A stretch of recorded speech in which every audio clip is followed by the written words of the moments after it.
subreddit or whatever you want to call it in the history of the internet. Love that. And I thought Seabass might enjoy it to make him feel better about himself. 2030. There is no specific plan to meet that roughly $7 billion gap. We also think there's some risk that that gap could grow. The Trump administration is investigating how $4 billion in federal funds are being used. This funding gap, this isn't like a way out in the future funding gap. This is a pretty immediate funding gap. The bullet train was approved by voters in 2008 at a cost of $33 billion. The state now estimates a price tag of close to $130 billion. And just for the fun of it on this Friday, here's Karnak. Having trouble divining this one? Sis boom ba. Sis boom ba. Describe the sound made when a sheep explodes.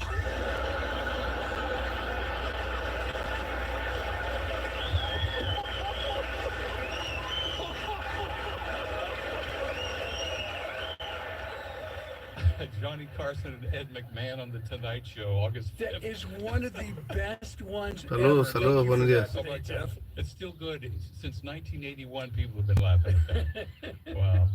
Southern Valley weather, partly sunny today and 69 degrees in Bakersfield. Mostly cloudy tonight, low 48. Decreasing clouds tomorrow, high 66.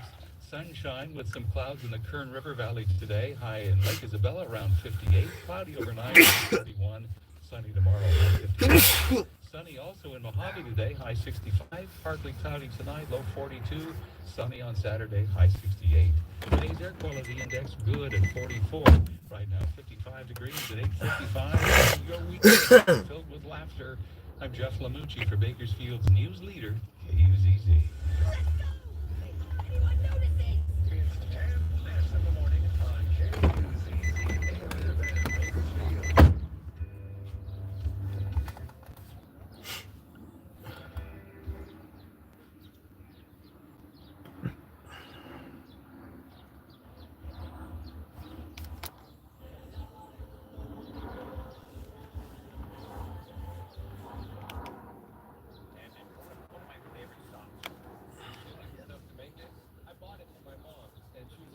Like 2 days in, she was like, these meals are great. A week later, she was like, I hate cooking. Don't ever buy me those things again. That was cooking to her. The meal prep was cooking to her. She doesn't like it. So why, Melinda, the woman who called us about the down of the DM, maybe she likes it, but you're not good at it. Let Connor take over. Let him be the one, because saying to someone they're a bad cook is not the right way to go about it. You're hurting the feelings of a family member. You've got to understand that that's not okay. I think that's solid advice to give to her. And also, you guys can also talk to us in the first-hand thing, because you mentioned at the end of the Down in the DM call that you have a dish, Dana, that you're not good at making. And Automatic, how did you approach your wife when she tried to whip you up her, My Chinese dish. infamous... Well, first of all, I took my dad's approach. I just was straight up. I just told her. I didn't throw it in the trash, but I just looked her in the eye and said, that's not your strongest dish, okay, Dana? and then I tried again. I tried following the recipe. Ahí va la policía, a ver qué. Okay, and so I'm following the recipe to a T, and I start looking up the recipe, like, whose recipe is this? It's not even a Chinese person. Rachel Ray Chinese food. That's what it was. Brought to you by T-Mobile. Head to T-Mobile.com and get a great deal on iPhone 16 Pro.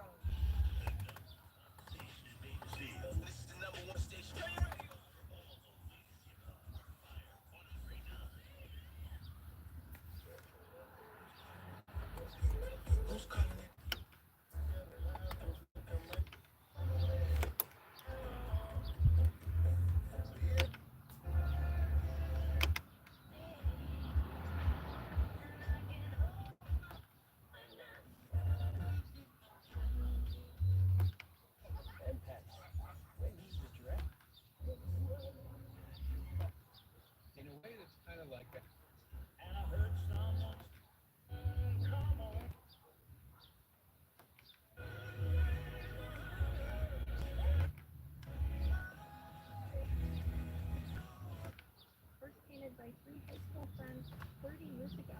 This was almost like our social media back in the day. We were able to broadcast our posts, but through artwork. Now how they've reunited to bring the mural back to life and honor Filipino history in the museum.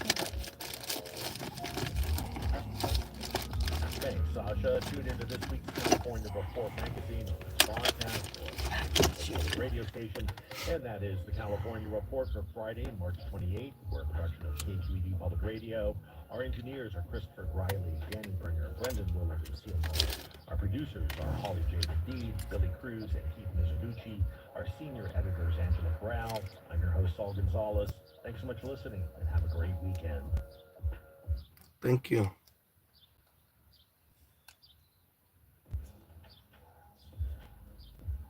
Free cleanings around the corner. What a hassle. Let KBPR help by getting that ugly vehicle out of the way. We'll tow it away free of charge, and we'll send you a receipt for your taxes. The best part, proceeds will benefit all the public radio programs you love. Oh, and we can take RVs, boats, and motorcycles too. Find out more at kbpr.org/cars. Languishing, that's the feeling of a lack of motivation or direction and disengagement from our community. Most people feel a sense of languishing at some point in their lives, so how do we move from languishing to flourishing? That answer's ahead on the next On Point this afternoon at 2 on KBPR. This is KBPR Fresno 89.3, KPRX Bakersfield 89.1. It's 9 o'clock. Who are you going to believe? Chief Hexa, the White House, the editor-in-chief of The Atlantic, or your own lying eyes? From WAMU and NPR in Washington, this is 1A.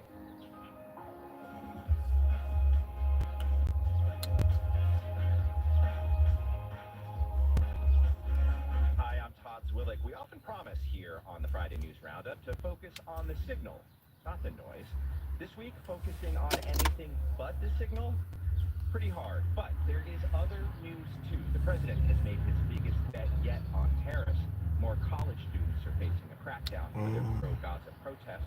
Also, a congressional fight over funding for public media puts NPR and PBS in the hot seat. And is your DNA up for sale? What should we know about 23andMe filing for bankruptcy? Our email, 1a@wamu.org. Live from NPR News in Washington, I'm Winter Johnson. The White House says President Trump had an extremely productive call with the new Prime Minister of Canada today. In a post on social media, Trump said they agreed on many things and will meet immediately after Canada's upcoming election. Today's call comes amid escalating tensions between the two countries over newly announced tariffs. President Trump's plan to impose 25% tariffs on all imported vehicles is likely to drive up car prices in the U.S. But as NPR's Scott Newman reports, the move could weigh less heavily on EV maker Tesla. The new tariffs are set to kick in starting in April. That's bad news for foreign car makers. But for Tesla, with assembly plants in Texas and California, the impact may not be as great as for others. Even so, foreign-made auto parts are also on the tariff list, and about 30 to 40% of Teslas use components made abroad. That's still less than for many of the company's competitors in the electric vehicle market. Tesla has seen its sales slump, and its cars in showrooms vandalized in recent months amid consumer anger over CEO Elon Musk's role in slashing and dismantling government agencies. Scott Newman, NPR News, Washington. Department of Health and Human Services Secretary Robert F. Kennedy Jr. is pushing new changes to reform the regulation of food additives, specifically artificial dyes. The real battle is that we're getting sicker and sicker every year. And no matter, and it's really just a debate about who's going to pay the treatment. Nobody has been focused on how do we get ourselves sick.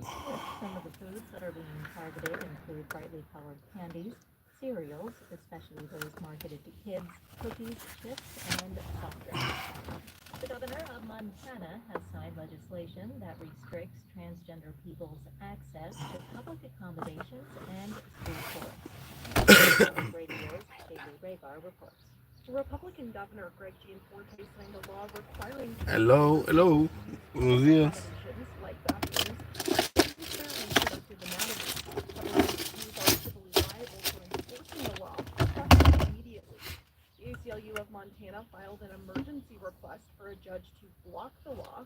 The filing argues the policy is discriminatory and violates the state's right to privacy. Giaforte also signed a law prohibiting schools from allowing transgender athletes to participate on girls' and women's sports teams to take effect in July. Montana previously banned transgender students' participation in sports under a 2021 law, but it was struck down. For NPR News, I'm Shaylee Riker in Helena. Stocks are trading sharply lower on Wall Street at this hour. The Dow is down 468 points. This is NPR. Support for NPR comes from ARM, committed to delivering innovative, advanced computing designed to enable worldwide companies to unleash the capabilities and experiences of AI. The future of AI is built on ARM. ARM.com. This is NPR. The communities of the Kern County foothills have a rich history, from mining to ranching to recreation. Today on KBPR's Central Valley Roots, we look at the small hamlet of Woody and learn why it's home to a slice of California history that has almost vanished elsewhere. Located on Highway 155, about 27 miles east of Delano, Woody is situated in the foothills of the Greenhorn Mountains. In 1776, Catholic priest Francisco Garces performed the first baptism of a Native American in the San Joaquin Valley near here. In the 1860s, the area around today's town was settled by Dr. Sparrow Woody. He came to California to mine for gold before settling near present-day Bakersfield. His farm was destroyed by a flood in 1862, and he left the valley floor in search of higher ground, building a successful ranching operation. In 1891, Joseph Wieringer opened a copper mine nearby and founded the town site of Woody, which was originally named Wieringboro, but the name didn't stick and the town became Woody. Today, Woody retains its rural character and one other throwback to the 19th century. Blake Elementary School is one of the smallest school districts in California and serves students from grades K to 8. It's one of the last one-room schoolhouses left in all of California. For KBPR's Central Valley Roots, I'm Joe Moore. Find more stories about local history, people, and places, or send us your question online at kbpr.org/roots. On the next Science Friday, how accurate is the mental health content showing Morning, good morning. Buenos días para todos, buenos días. Feliz viernes por todos. Happy Friday for everyone. How often are you checking out different influencers on social media? Do you relate to the symptoms that they're showing? That's on Science Friday from WNYC Studios. Listen this morning starting at 11 on KBPR.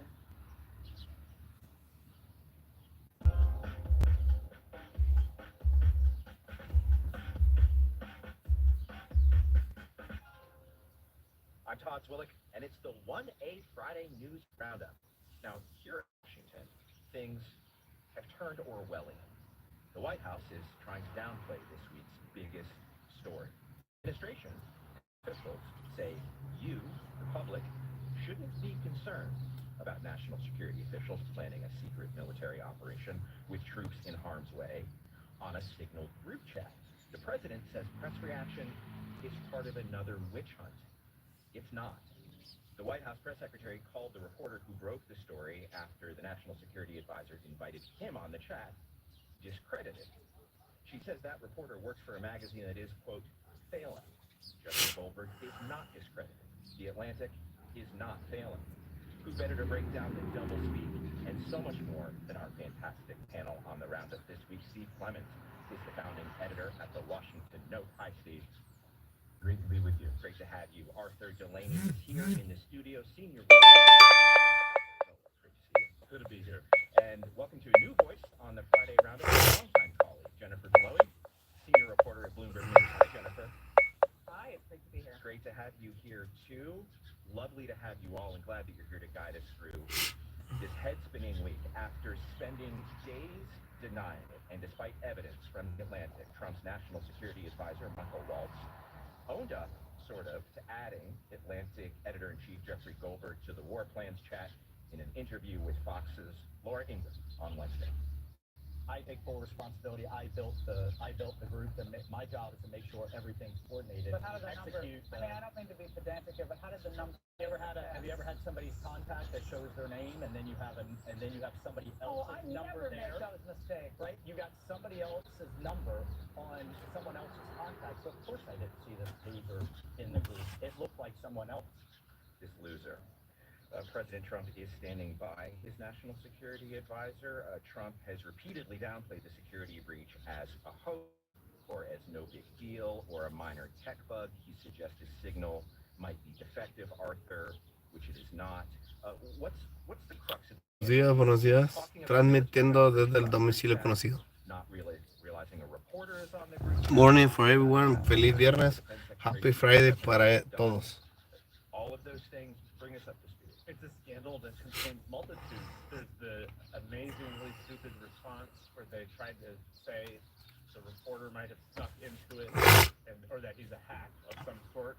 There's the fact that they are using signals for classified information when they have all these official ways of conveying that information to each other that are much safer.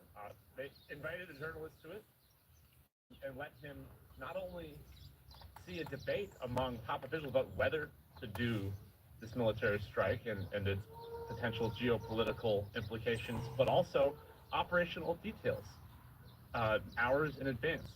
When the jets were taking off, what types of missiles they were using, who the targets were, and how they knew where the targets were, which exposed intelligence assets of our allies. So, Jennifer, as Arthur says, the Atlantic revealed that the Defense Secretary, Pete Hegseth, sent those details about attack timing, weapons packages, Houthi targets in the chat hours before the U.S. strike on Yemen. Several lawmakers have called for his resignation as a result.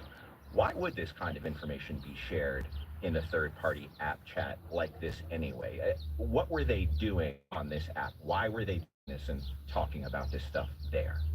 Yeah, I mean, on a practical matter, this attack unfolded on a weekend, and officials were around the globe. Mike Waltz was in Florida with the president. J.D. Vance was in Michigan at a point, and Trump's special envoy, Steve Witkoff, was in Russia. So, there's just a practical element of them being around the globe. However, there are systems in place for these communications to be conducted around the globe, wherever they are. Many of these officials generally have access to secure skiffs, as they are known, even in their houses, not just having to go into the office on the weekend to conduct these kind of communications.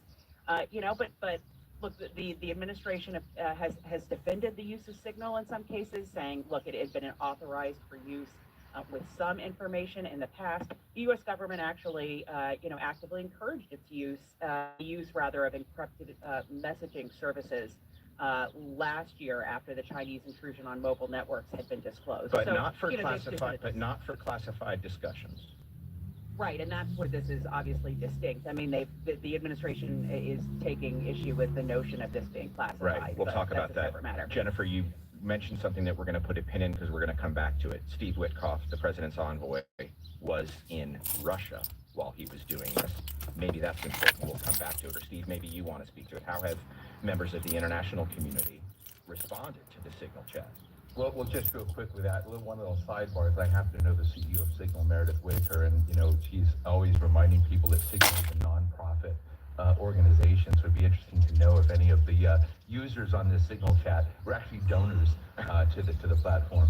But I think beyond that, I think there are three levels of response. One is kind of after all the high-handedness of the Trump administration regarding Europe, there's sort of an amusement about this Keystone Cops treatment of.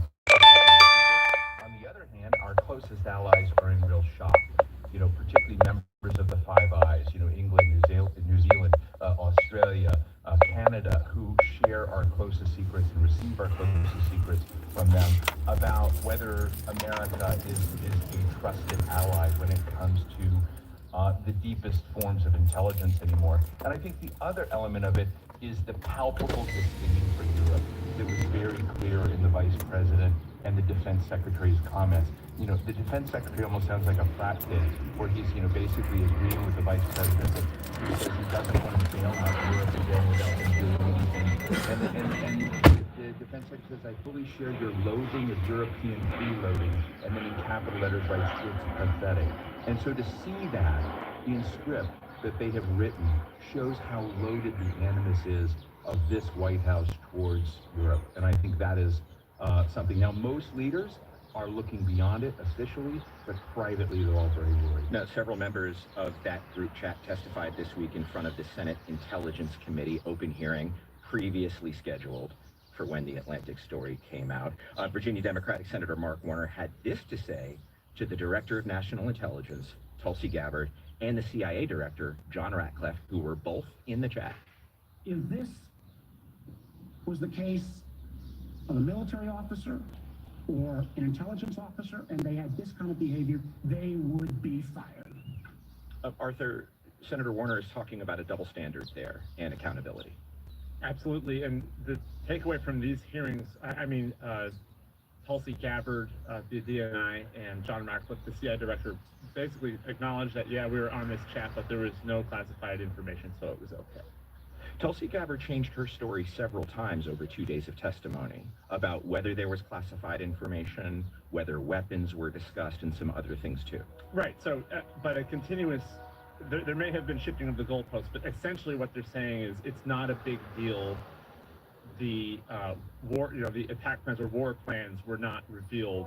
It wasn't sensitive stuff. It was all okay, and the strike was a success. I think the far more notable commentary came from Michael Waltz, and we heard a clip of him and Pete Hegseth using nasty language to attack the reporter, and clearly using the Trump playbook where they will not have any accountability, and instead of taking ownership of what they're doing, will simply attack everyone who's telling the truth about it, call them liars.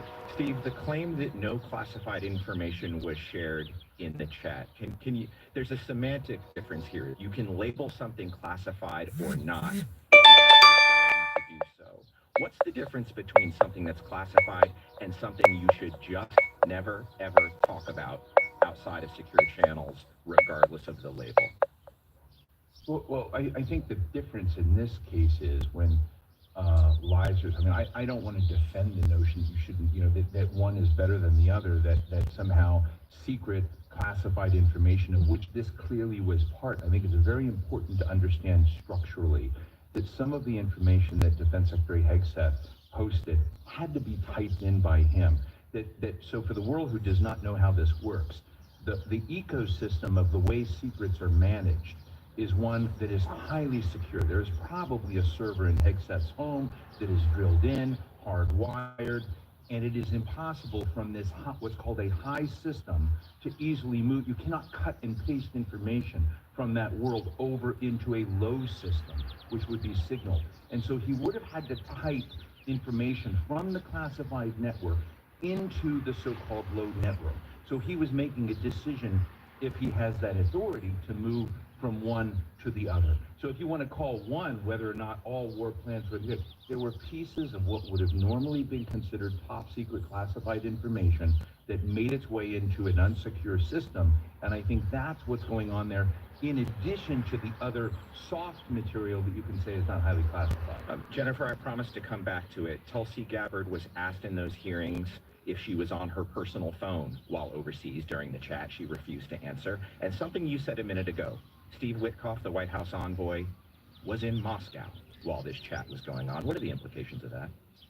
Well, the defense and information that we've heard from the administration is that Steve Witkoff was not using his personal phone or his phone while he was in Russia meeting with Putin, that in fact he was using a burner phone essentially to protect communications. That's why he wasn't engaging in this chat with 17 other officials.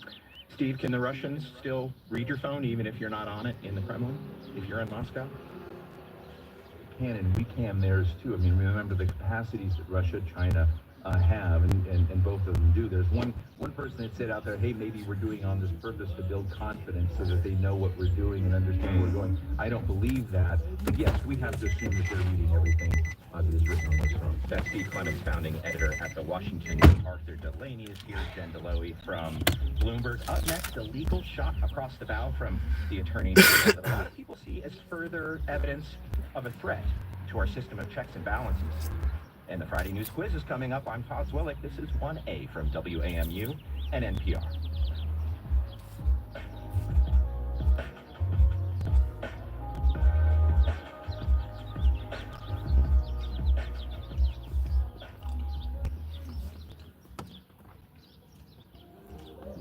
President Trump's cuts to the National Oceanic and Atmospheric Administration has some scallop fishermen facing stricter regulations on their catching limits. Some are welcoming the cuts, saying that the government has been their downfall. There's too many regulations. I don't share that opinion. We'll talk smaller scallop catches at the dock on All Things Considered from NPR News. This afternoon, starting at 3:30 on KBPR. Saludos, saludos, feliz Support viernes. for KBPR comes from Clean California, a statewide initiative to clean up litter, create jobs, and engage and educate communities, working to beautify California into spaces of pride for all Californians. CleanCA.com. Paul C. Chin Accountancy Corporation, a taxation firm specializing in tax planning for pass-through entities, including S corporations, LLCs, general partnerships, and others. Online at pchincpa.com. Raise a glass with KBPR, Sunday afternoon, May 4th, for KBPR's wine tasting and more, featuring fine wines from California and beyond, local craft beer, delicious food, live music, and a silent auction, all on the amazing grounds of the Lester Estate in Fresno. Van Ness Extension meets the San Joaquin River. All proceeds benefit KBPR, so purchase your tickets today at kbpr.org/wine. Support for NPR comes from the station and from Proven Winners with Proven Winners Color Choice Drops, offering flowering shrubs and Thank you. evergreens for gardens and landscapes at garden centers nationwide. ProvenWinnersColorChoice.com/NPR. From Indeed, committed to giving job listings increased visibility with relevant candidates through its sponsored jobs feature. Hora de Learn more actuar. at Indeed.com/NPR. And from the John D. and Catherine T. MacArthur Foundation at macfound.org. Welcome back to the Roundup. I'm Todd Zwillick. It's time for the quiz. We do it every Friday here on 1A. So last week, we noted the health of Pope Francis has been improving, and he made his first public appearance in weeks on Sunday. But for hundreds of years, the Catholic Church outlawed gambling on who the next pope would be. Did you know which pope introduced that ban? No betting on the Holy Father. Congrats to Linda in Minnesota, who listens to 1A on MPR, Minnesota Public Radio. She knew that it was Pope Gregory the 14th. The 14th. So here's today's question. 23andMe filed for bankruptcy this week, as you may have heard. Millions of people have signed up to find out more about their ancestry and their genetic predisposition. But here's your question. Expressed in terms of a percentage, genetically, how different are we humans from one another?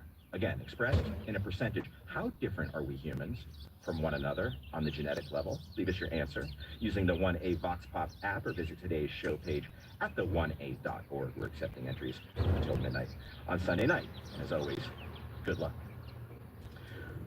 Back to the Roundup now. Our guest, Arthur Delaney, senior reporter at HuffPost, Jennifer Dalloway, senior reporter at Bloomberg News, and Steve Clemens is here, founding editor at the Washington Note. So let's jump back in with the latest moves from the White House against major law firms. Over the weekend, the White House issued a memo directing the Justice Department to seek sanctions against lawyers and firms who challenged President Trump's administration in court. In other words, do their jobs. The memo cites, quote, frivolous litigation and fraud, especially in the immigration system. Now, Vanita Gupta, who served the Justice Department in the Obama and Biden administrations, told the Washington Post that the memo, and here's a quote, attacks the very foundations of our legal system by threatening and intimidating litigants who aim to hold our government accountable to the law and the Constitution, says Vanita Gupta, the former head of the Civil Rights Division. Arthur, in practice, what does this memo mean? What's been the fallout? Well, the memo itself doesn't do anything. It's a question of what the Justice Department tries to pull, and the strategy outlined in the memo is not one that lawyers consider incredibly threatening, because they're, you'd be asking a judge to sanction lawyers for misconduct, and judges, from what I understand, are loath to do that. It happens to Trump's attorneys when they were making very frivolous claims about election fraud in 2020.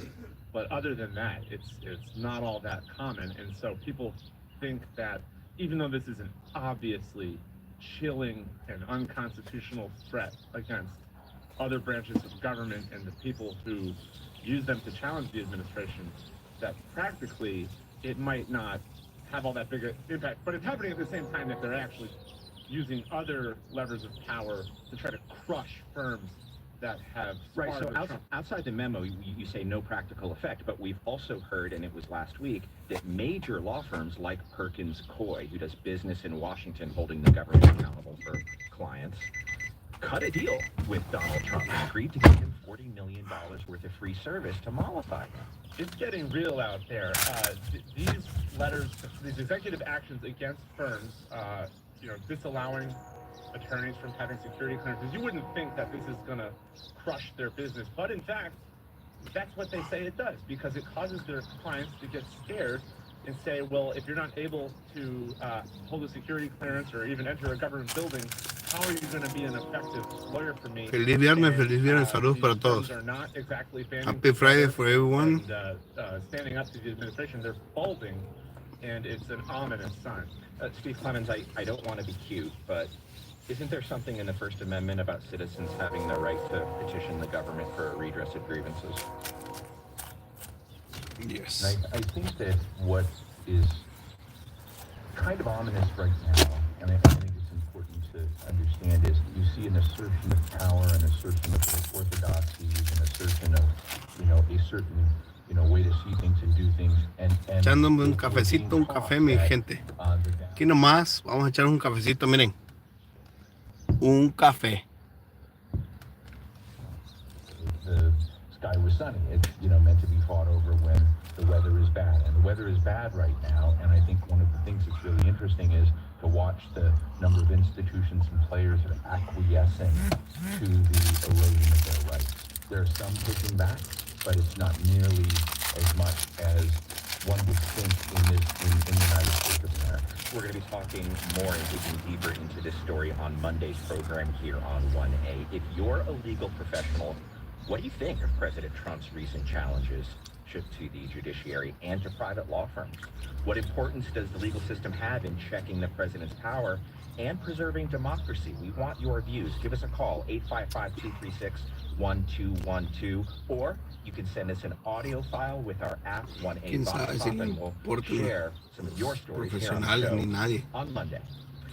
Let's talk about another part of the First Amendment, the right to peaceably assemble. That's in there too. The Trump administration pulled $400 million in funding to Columbia University in New York earlier this month after campus protests over the Israel-Hamas war. Columbia has agreed to a list of demands from the White House in order to restore that $400 million of funding. And on Tuesday, education labor unions sued the Trump administration for revoking federal funds from Columbia, saying the White House is trying to, quote, overpower a university's academic autonomy and control the thought, association, scholarship, and expression of its faculty and students, end quote. Jennifer, what demands did Columbia agree to, and where does this stand now? Colombia, basically Colombia. all of them. After the Trump administration cut off this, $400 million in federal funding, the university agreed to just a page of demands. We're talking about changing its admission process, putting a Middle Eastern and African Studies department under academic receivership. They agreed to a new definition of anti-Semitism, overhauling protest policies. I mean, really, this was just a stunning concession by Columbia. The university basically giving into everything the administration wanted. And in one case, with the Middle Eastern Studies department, I mean, there's a real sense that this intrudes into academic freedom because it opens up the opportunity for review of this department, changing the way it teaches Middle Eastern studies, really cutting to the heart of academic independence. It's understandable why unions and other universities are concerned about the precedent that Columbia has set. Well, on Thursday, the Secretary of State, Marco Rubio, told reporters at a press conference in Guyana that he's revoked 300 student visas. Many of those protests took place on the campus of Columbia University. Here's the Secretary of State. Every time I find one of these lunatics, I take away the visa. You're saying it's keeping more than 300 Sure. users? I hope. I mean, at some point I hope we run out because we've gotten rid of all of them, but we're looking every day. One of the students targeted is Columbia University graduate student Mahmoud Khalil. He's a Syrian-born Palestinian who was arrested earlier this month. He holds a green card. His wife, Noor Abdullah, spoke to CBS News on Sunday. My husband was taken away from me in the middle of the night. It was one of the most terrifying times of my life. I don't think I've ever experienced anything scarier than that. And we get to our apartment door, we were unlocking the door, and a man comes up behind us and holds the door open. So he was like, "Are you Mahmoud Khalil?" Mahmoud said yes, and the man said, "We're with the police, you have to come with us." That was Noor Abdullah, Mahmoud Khalil's wife. Khalil helped lead pro-Palestinian protests at Columbia University. Steve, there have been many, many other cases since. We heard the Secretary of State gloating, really, that he's revoked the student visas of more than 300 students, and he's looking forward to doing more. Talk us through some of the other cases we've heard about of student visa holders being arrested and spirited away from where they live. Well, as Mark Rubio said, over 300 now. We had we saw visual cases of another woman, I believe, I can't remember the university, who was, taken off of the street by two men who walked up and just simply took this woman. We know that was at Tufts, I think, in Boston. Yes, Tufts, that's right. 60 universities and colleges have been told that they're under investigation. It's clear for, the sample line. Potential anti-Semitism or for groups If you support something that Mr. President Trump doesn't like it, will be consequences. In the language of the Department of Justice. And there are some colleges like Muhlenberg College. Sample of this university, like they cut like you've got a lot of UC system that's 4,000 one of the biggest millions. hotbeds of protest was UCLA, which is not on the list.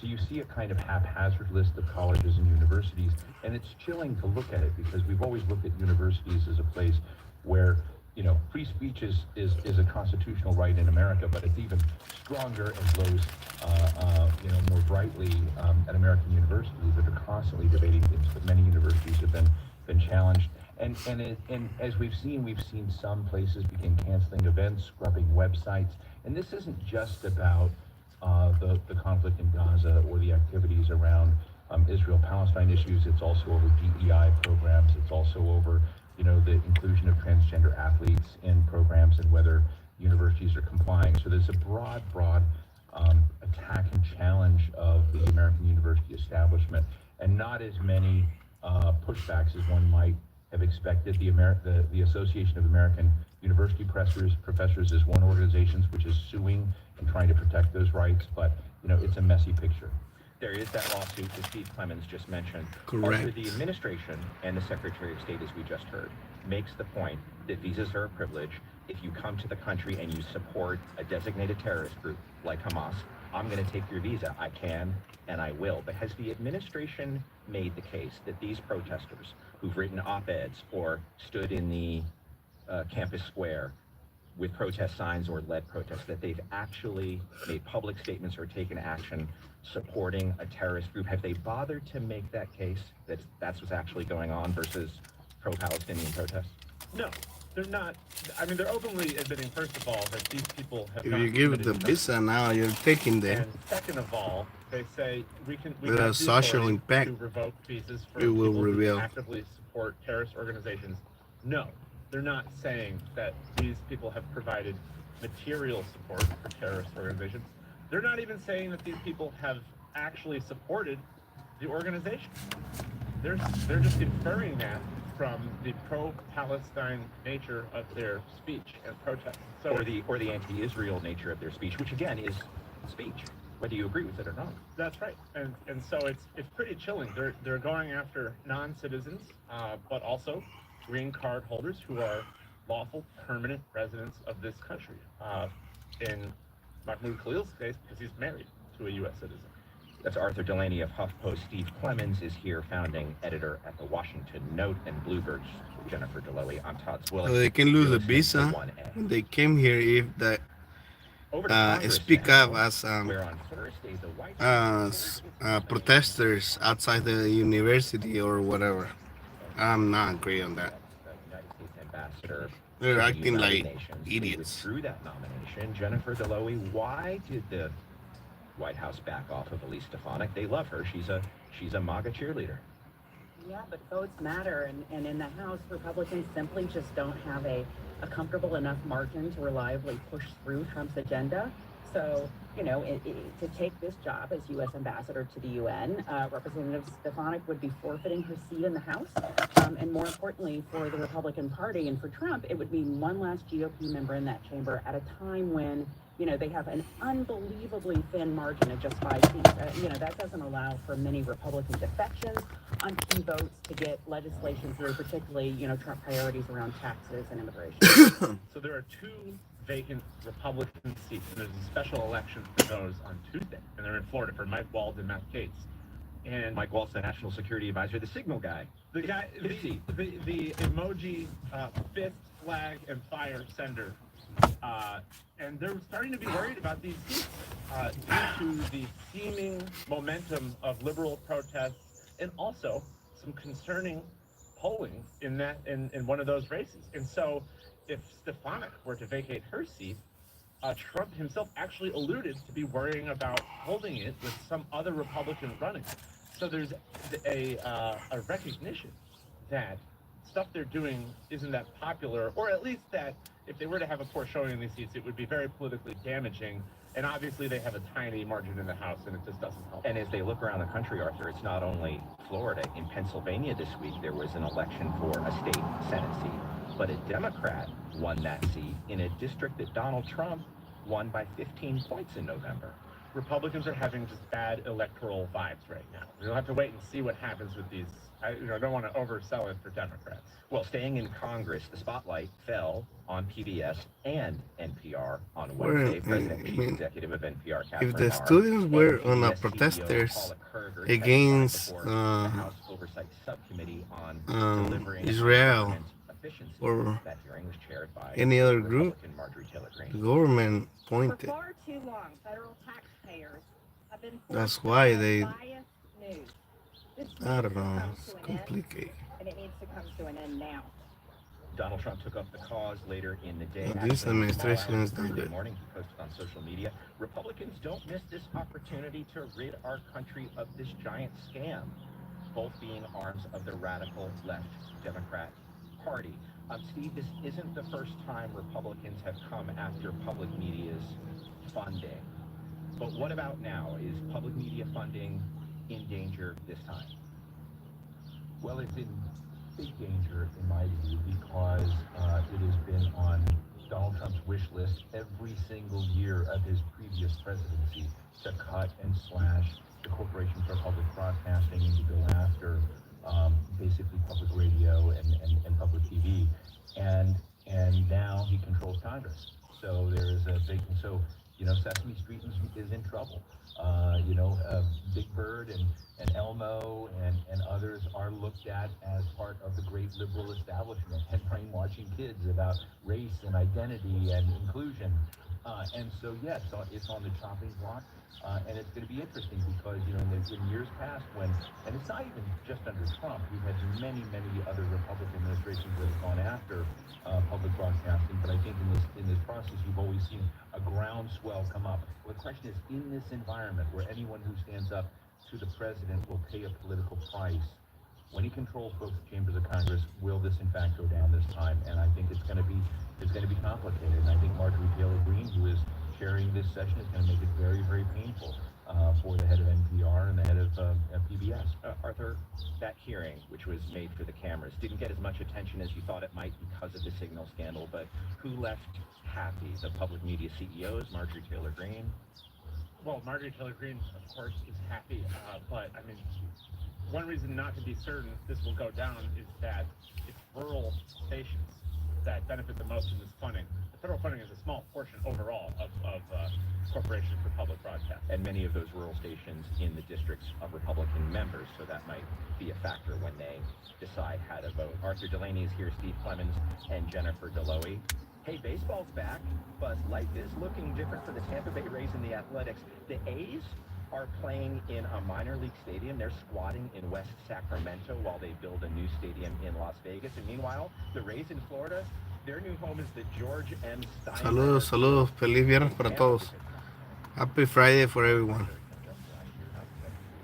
Transmitiendo desde el domicilio conocido. Transmitting from home patio. Shout out to everyone on the live. Gracias a todos por estar aquí.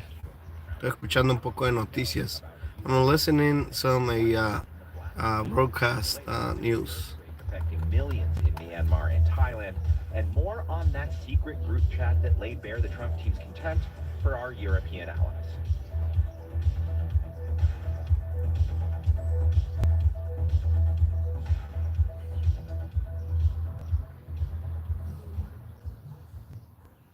The news is coming at us really fast these days. You don't have to keep up alone. Join us every weekday on Morning Edition from FDR for updates, context, and analysis. Who's the president of Support for KBPR comes from PG&E. Customers are European Union European. Learn what customers have to say and what PG&E is doing about it at pge.com/open-lines. Who's the president of Union European?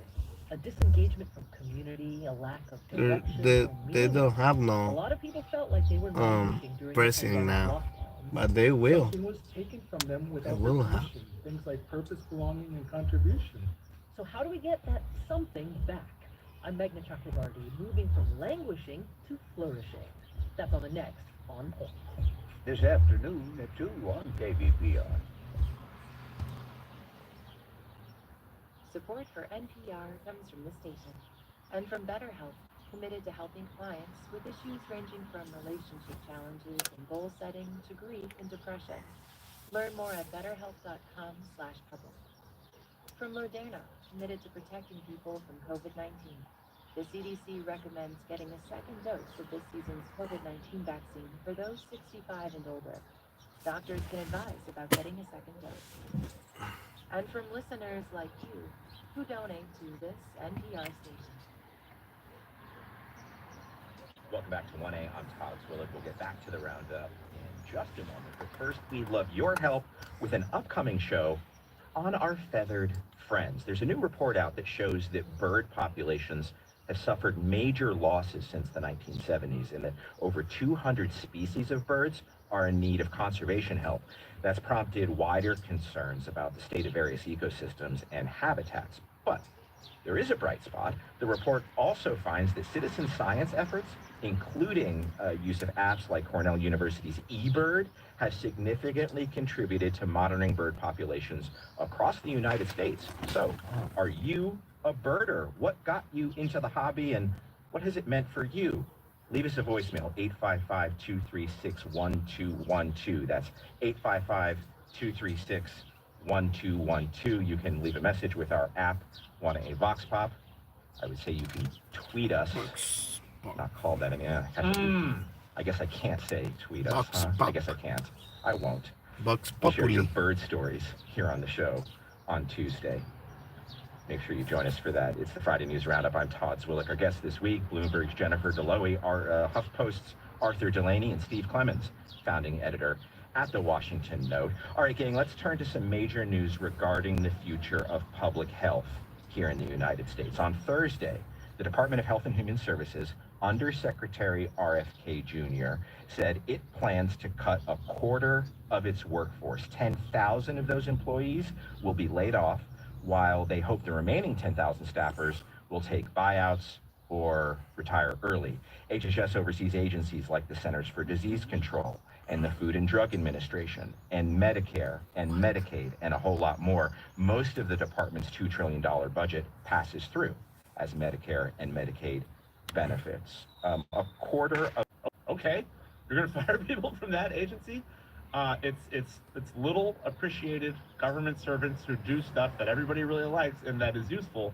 So we'll see how that goes for us. One of the things here is that the benefits of these agencies, I think, are less direct on people's lives, but at the same time super important. Food inspections, making sure drugs are safe and effective, making sure vaccines are safe and effective. Steve Clemens at the CDC standing up programs that fight infectious disease, advise families and children on vaccines. That's just the start of it, including medical research at the NIH. That's all under the umbrella of HHS. Most people would tell you super important to them, even if they don't feel it directly, like a Social Security check. No, I mean, it's the entire public health and science ecosystem, which is having the foundations ripped from beneath it. And, you know, a lot of people don't think about, you know, the drugs they take. They assume that they're going to be safe. They assume that we have inspectors out there looking at things. We assume that new drugs that are being processed and put through a process will be done so in a way. The FDA in particular will not be able to, you know, meet its statutory requirements of how it processes new drugs and test them out. So that entire public health system, which is kind of, you know, sometimes taken for granted by people, is now not going to be taken for granted, because there'll be impacts down the road of the, you know, Michael Lewis wrote a fantastic book called The Fifth Risk that looked at, well before the first Trump administration came in, what would happen if there's some low-level bureaucrat who just turns out to be the world's biggest expert on some really low-level issue, which has been protecting American society. What if that person is all of a sudden pushed out or resigned? Well, we now have that at scale, at massive scale. And I think we're going to begin feeling the repercussions and discovering landmines down the road after we find that we don't have the expertise and personnel in government to do the kinds of things that are needed within the kind of HHS roles which are being decimated. Jennifer, you covered Congress a long, long time. In the past, lots of constituencies fought against cuts like this, including Republicans who championed medical research, championed safe food. The drug industry champions the FDA because they want drugs to be approved quickly, because time is money. What about now? Has it changed? Everything seems to have changed on Capitol Hill. I mean, Republicans are Saludos, saludos. Feliz viernes para todos.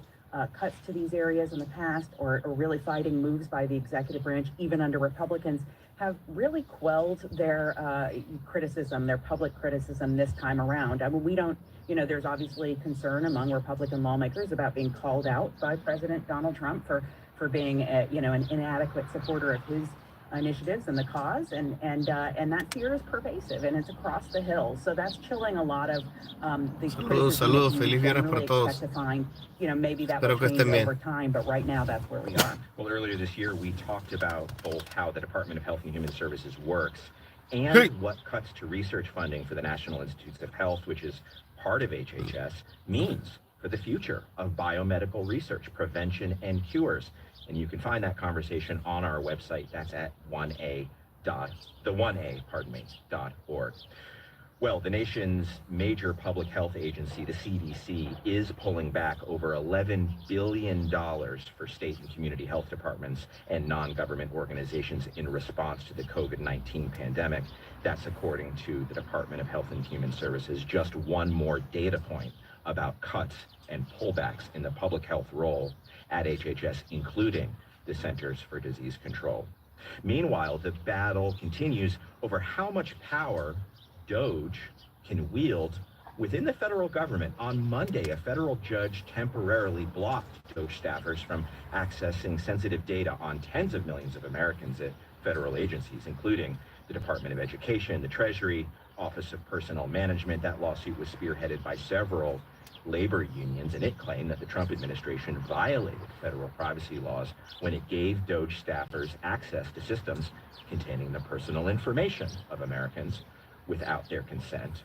Arthur, tell us more about that ruling and how it fits Otra demanda más para el gobierno federal. legal challenges against DOJ. Le van a demandar al cabrón, a él y a todos, a Elon Musk y al Dodge y a todos van a demandar a la gorra. Están haciendo un chingo de pendejadas que no están ni constitucional ni políticamente correctas, que viene siendo violando las pólizas de privacidad de los trabajadores federales de este país. Flat tire.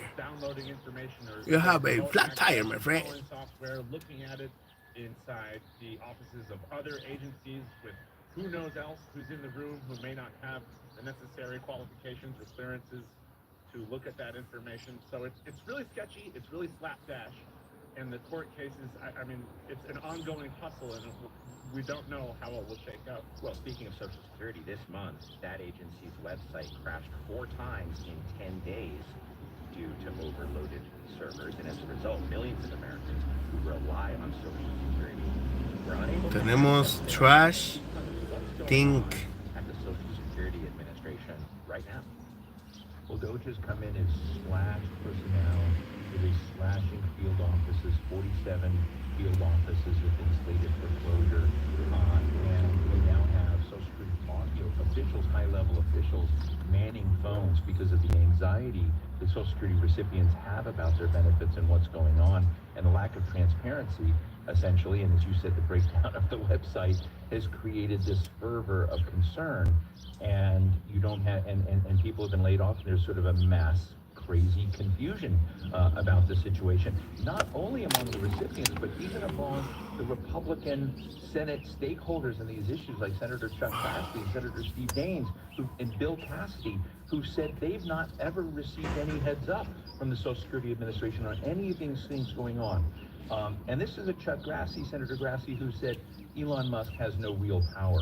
But it's very clear that he has power within the Social Security Administration to basically whack this place, and right now it's created a lot of anxiety. Now, this is something that Arthur's been reporting on over at HuffPost, a recent revision of a proposal at Social Security to require most beneficiaries to verify their identity in person at a field office to receive their services. That means phone services for signing up for benefits or changing your account information cut off. The Trump administration has repeatedly said, Arthur, it doesn't plan to cut Social Security benefits, but what changes is it making to the agency that could potentially affect access to those benefits? Because of their concerns about fraud that you've heard from Trump himself and Elon Musk, they say this is a Ponzi scheme that is giving out checks to dead people. They are changing the rules so that if you can't use their website, which, as you mentioned, is having some troubles recently, then you're going to have to go to a field office in person, because we will no longer allow you to verify your identity over the phone. They announced this a week ago. Multiple sources told me that the acting commissioner said it on Monday that he is a tool of Doge, essentially. He's being ordered to do this by the White House, and then Elon Musk. You reported that he told Social Security advocates that he knew this was a bad idea. He knew it was moving too fast, but they were going to do it anyway. Well, he didn't call it a bad idea, but he said that normally something like this would take 2 years. And they were doing it in 2 weeks with no training until this week. And amid an outcry, a quiet one that was mostly not seen in the public, I think a lot of members of Congress reached out. They delayed it, and they exempted disability claimants from it entirely, which is a major change. Because those are people who can't use the website often in the first place. What about the claim that you mentioned at the top? The claim that Social Security is a Ponzi scheme, that's a pejorative, but that it's rife with fraud and abuse. That's coming from Elon Musk. What's the point of that claim? Well, a lot of Democrats say the point of that claim is to undermine the program so that it can be cut or privatized, which the administration denies. And I mean, I think it's more a boast by Elon Musk because he wants to go there and be this glamorous fighter who fixes everything in the government, but it has also betrayed a lot of cluelessness. They found these extremely aged Social Security recipients, or numbers that weren't indicated dead, not knowing that this is something the government has looked into very thoroughly in recent years. That's Arthur Delaney from HuffPost. Jennifer Delowy from Bloomberg is here, and Steve Clements, founding editor at the Washington Note. I'm Todd Zwillich. You're listening to 1A. Let's move over for a moment, if you please, to the Department of Homeland Security, where during a cabinet meeting on Monday, the DHS Secretary, Kristi Noem, had this to say. We're going to eliminate FEMA. So we've got a lot to do, but it's all good, and we're working hard, and we're going to make sure that we're continuing to do exactly what you promised. We're going to eliminate FEMA, and it's all good, says the DHS Secretary, Arthur. Who has the authority to eliminate FEMA, and what would it take to actually do this? this is one of those cases where I think a different branch of government has the authority, and it's Congress. They need to write a law. I think that's in the Constitution. I'm not a lawyer, but we've seen this from multiple parts of the Trump administration, from Trump himself. They want to push the limits of their power and see if they can get the Supreme Court to give them the blessing after the fact, because it's obviously not how it's supposed to be done. I want to check in on one Feliz viernes, happy Friday for everyone. Espero que estén bien, saludos. Stories you're looking at should be on our radar. It's a business story caught our attention this week. The genetic testing company 23andMe, they filed for bankruptcy. We mentioned a little bit earlier in the hour during the news quiz. California's Attorney General issued a consumer alert encouraging people to delete their data from 23andMe. Steve, why should people who've used 23andMe delete their data? Well, because the courts have given indication to 23andMe that in their bankruptcy proceedings that they are allowed to sell the customer's genetic data to other companies. 23andMe says that they are going to maintain all the privacy rules in these sales and make them abide by it. But, obviously, the social contract with you in 23andMe, if you were a customer, as I was, it may pass on to others out there privately. I took the advice seriously, and I deleted my data. Boy, oh boy, if I was an insurance company, you lose your data. If I was an insurance company, I would sure like to purchase millions of people's genetic data. I'm just saying. Okay, real quick, let's talk about your notebooks. Give us a little bit of a radar check on what stories you think are going to be important after this weekend. Steve, you go first. Look, I'm writing right now about something. I'm very interested in industrial policy and what makes sense. And one of the things the Trump administration has done, which is really interesting, is looking at the future of AI, setting up a national energy dominance council. But it's really about critical materials development in the United States. So metals, copper. You talk to AI people, what do they keep up at night about? Copper. And America has a lot of copper out there. But, I'm sort of interested, are we going to make mining great again? It's a very interesting question about America's domestic manufacturing capacity. Mineral resources and the future of AI. Yeah. Jen Delowy, what about you? It's all tariffs next week for me and on my radar. The administration, the president has promised April 2nd is what he calls Liberation Day for America.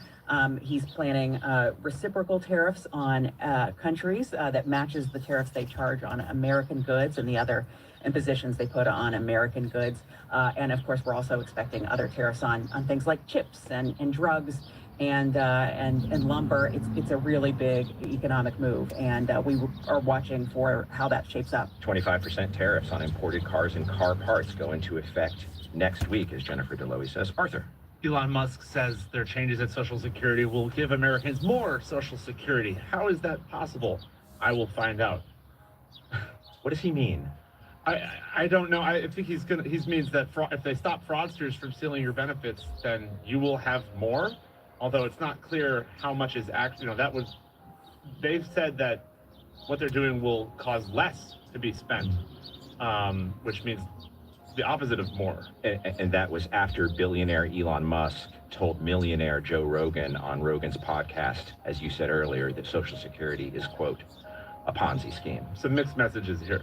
Many thanks to this great panel this hour. We've been rounding up the news with Arthur Delaney, senior reporter at HuffPost, Jennifer Delowy, reporter at Bloomberg News, and my longtime Capitol Hill colleague, and Steve Clemens, founding editor at The Washington Post. Thanks, gang. I appreciate you. Kellen Quigley was with us today as our engineer. Barb Anguiano produces our podcast. Chris Castano is our digital editor, and Amanda Williams is our special projects editor. This program comes to you from WAMU, part of American University in Washington. It's distributed by NPR. Have a great weekend, everybody. I'm Todd Zwillick. We'll see you Monday. This is 1A.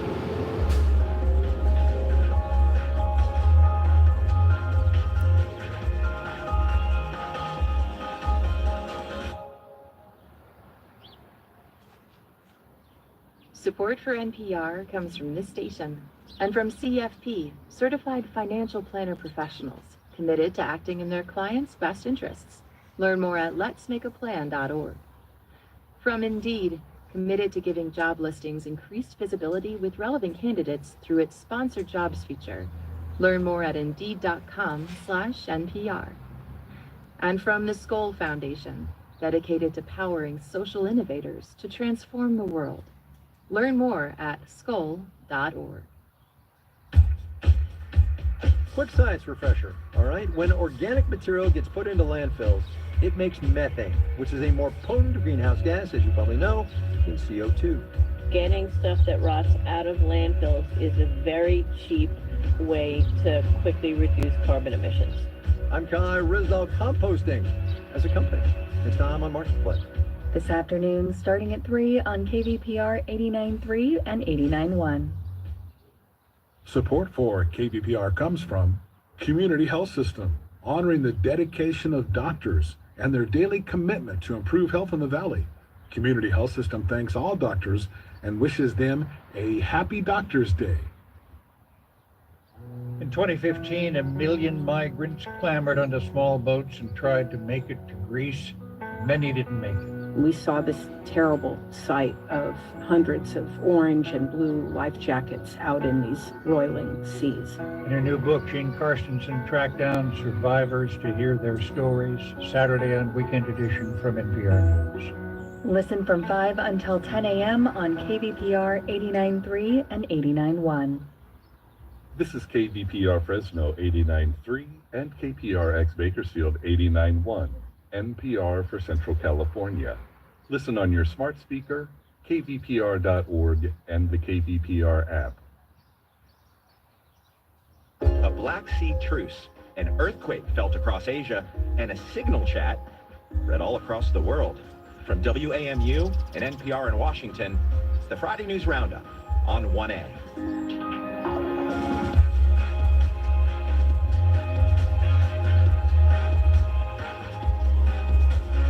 Hi, I'm Todd Zwillich. The signal chat ended up sending a very public signal to America's European allies. To our north, Canada's Prime Minister declares his country's old relationship with the U.S. is, quote, over. Further east, Greenland says to Vice President J.D. Vance, not welcome. Also the latest after a huge earthquake hits Myanmar and Thailand, and more from the Middle East, where Palestinians took to the streets to protest war and Hamas. We'll get to your questions and comments too. You can email us 1a@wamu.org. Our app is 1A VoxPop. Live from NPR News in Washington, I'm Windsor Johnston. Vice President J.D. Vance and the Second Lady have arrived in Greenland. Shortly after landing, Vance said he's looking forward to visiting a U.S. Space Force base on the island. Mike, we're going to talk to the command and some of the Guardians about what exactly the base does and all the important ways it contributes to national security. We're going to get a briefing, of course, about what you guys do every day. And then we're going to talk just about, as you've heard, we have some interest in Greenland from the Trump administration. So we're going to talk a little bit about that. The trip comes amid heightened tensions between the U.S. and Greenland. President Trump has repeatedly said that he wants the U.S. to acquire the Danish territory for national security purposes. Emphasizing its sovereignty, Greenland and Denmark have snapped back, saying that it's not for sale. Embattled Defense Secretary Pete Hegseth met with Philippine President Ferdinand Marcos Jr. today. During the meeting, Hegseth reaffirmed U.S. commitment to defending the Philippines against growing threats from China. Michael Sullivan reports from Chiang Rai. Hegseth's meeting with Marcos is the first of several aimed at reassuring allies in the region about the Trump administration's support. He said Washington and Manila must stand shoulder to shoulder against Chinese aggression. His visit comes amid rising tension between the Philippines and China in the disputed South China Sea. China claims almost all of it, despite an international court ruling refuting that claim. His visit comes amid rising calls for his resignation for his role in the recent scandal over details shared inappropriately on the Signal messaging app involving the recent U.S. strike on Houthi rebels in Yemen. For NPR News, I'm Michael Sullivan in Chiang Rai, Thailand. The Department of Health and Human Services is pulling back $11 billion in funds that were allocated to state and community health departments during the pandemic. Brad Burt of member station KTTZ reports the move comes amid an outbreak of measles in parts of Texas. At least 40 people in Texas have been hospitalized with measles since the start of the outbreak. This week, Public Health Director Catherine Wells explained to Lubbock City Council how the city serves as a hub for treatment and vaccines for nearby affected communities. We have people traveling in and out of our community with different types of diseases, especially with measles right now. But the Texas Department of State Health Services has now notified public health departments of the end to funding from the federal government initially allocated to fight infectious diseases. Wells told the Texas Tribune these cuts will impact the city's ability to respond to the measles outbreak that has claimed the life of at least one child. For NPR News, I'm Brad Burt in Lubbock. Stocks on Wall Street are trading sharply lower at this hour. The Dow is down 691 points. This is NPR. Secretary of State Marco Rubio says he's canceling visas for foreign students who've taken part in protests that have disrupted universities. They include people accused of crimes or students who may have vandalized or taken over buildings as part of demonstrations against the war in Gaza. The actions are drawing criticism from civil liberties organizations who argue the move violates free speech rights.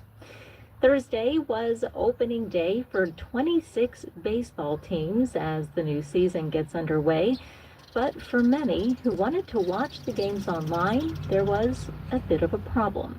Reporter Steve Futterman explains. It was actually more than just a bit of a problem. MLB TV, the app that allows fans to watch games from across the country on their computers, tablets, and phones, was not delivering on opening day. Fans received error messages rather than seeing the games they were hoping to watch.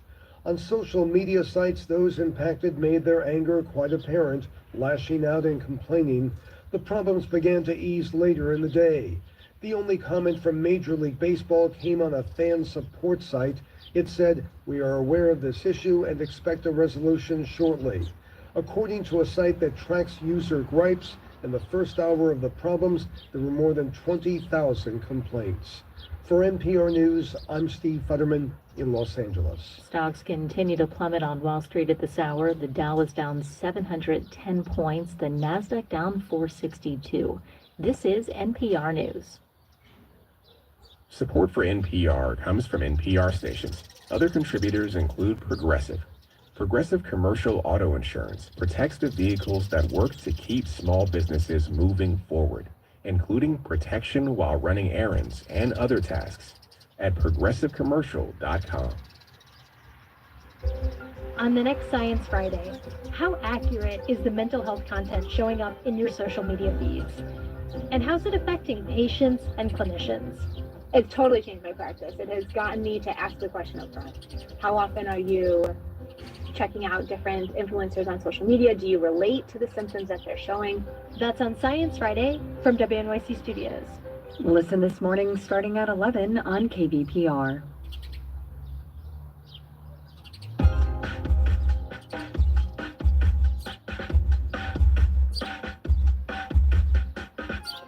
I'm Todd Zwillick from NPR, and it's the international news edition of the 1A News Roundup. Before we start this hour, some news. Thousands are feared dead after a powerful 7.7 magnitude earthquake rocked Southeast Asia on Friday, brought down a towering skyscraper in Thailand and toppled buildings, including a mosque in neighboring Myanmar. For the latest on that story, tune into your local NPR station or visit the website npr.org. Now, our guests for the roundup this week, so much news from all around the world. Nick Schifrin is here, foreign affairs and defense correspondent at the great PBS NewsHour. Hi, Nick. Hey, Todd, thanks very much. Great to have you here with us in the studio. Jack Detch, defense reporter at Politico. As always, Jack, great to see you. Good to be here, Todd. And joining us from London is Kriti Gupta. She's anchor and correspondent at Bloomberg TV and Radio. Hi, Kriti. Hi, thanks for having me. Great to have you as well. Well, gang, let's start. You know where I'm going to start. I think everybody knows where I'm going to start.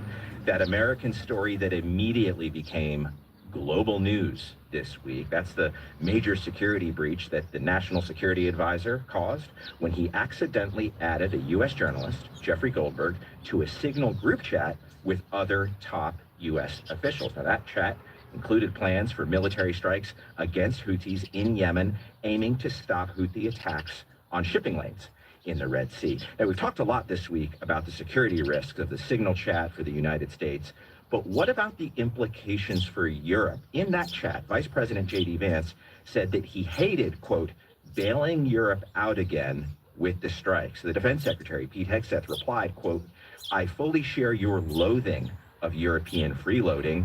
It's, all caps, pathetic, end quote. Nick, I'll start with you. It's not the first time that officials in the Trump administration have criticized Europe and its military reliance on the United States. We've heard the same from the president himself. So the sentiments might not be that surprising, but how have Western leaders reacted to the security breach and the very undiplomatic comments by U.S. officials that Europeans, I'm sure, were never meant to see? Yeah, so I think it's really important to distinguish those two things, as you just did, Todd. So on the breach itself, this is a question of whether the United States, as one parliament member in London asked just the other day to the Prime Minister, is the United States trustworthy with secrets?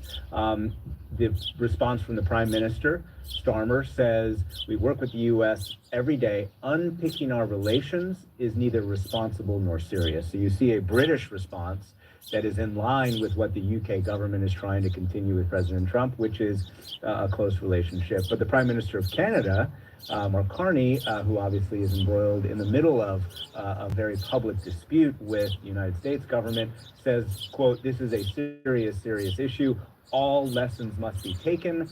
Will they tighten them up, meaning tighten their security? So there are public questions about whether the Five Eyes, right, the UK and Canada are both in the Five Eyes, the U.S. intelligence sharing agreement, whether the U.S. can keep its secrets, which, by the way, has been made in the past, even like under President Obama, right? Remember, there were revelations that the U.S. was spying on Chancellor Merkel. So this has happened before.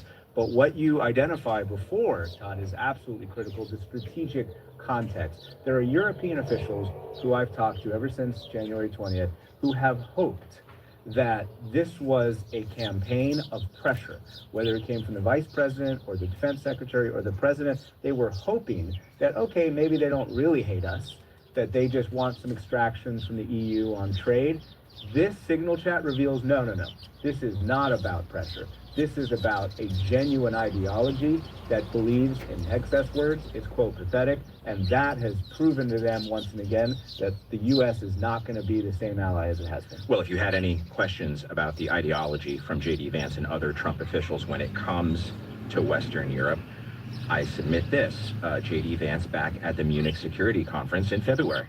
The threat that I worry the most about vis-a-vis Europe is not Russia, it's not China, it's not any other external actor. And what I worry about is the threat from within. Not China, not Russia, the threat from within, J.D. Vance said in those remarks in Munich, Jack. And now these comments over the group chat, sick of bailing them out, they're pathetic. What does it mean in your view for U.S.-Europe relationships already strained? It's really bad news, obviously, for the Europeans. They are having a lot of trouble just getting through the front door to talk to Trump administration officials at a time when the administration isn't fully staffed. Now, they're able to have these high-level meetings that apparently go very well. What we'd heard from J.D. Vance's meetings with European officials before that Munich speech, good meetings. We'd heard good meetings between Hegseth and some of the Western officials behind the scenes at NATO, even though he made a major gaffe going ahead of administration policy. And we've also heard about good meetings between Rubio and the Baltic foreign ministers this week, positive messages, but there's this split screen, right? That they'll have these good meetings. Vámonos a cambiarnos de lugar. Behind the scenes, transatlantic divide emerging that's even structural. It's not just rhetorical anymore. You see the European defense community now looking to buy European, not to buy from American defense contractors. That's real. That's billions of dollars of business. That's billions of dollars of business. And now you look at it militarily, too. The Europeans now looking at plans to replace more American equipment, replace more American troops in NATO, even potentially to take over the command. Kriti, you're in London and mentioned the discomfort and consternation in the Five Eyes. That, of course, includes the UK. The UK has cooperated and participated in the past in strikes on Houthis in Yemen. Draw a bit of a sharper picture on how the Brits are reacting to this breach, what it means for their security, what it means for the security of their own information that they share regularly with the United States?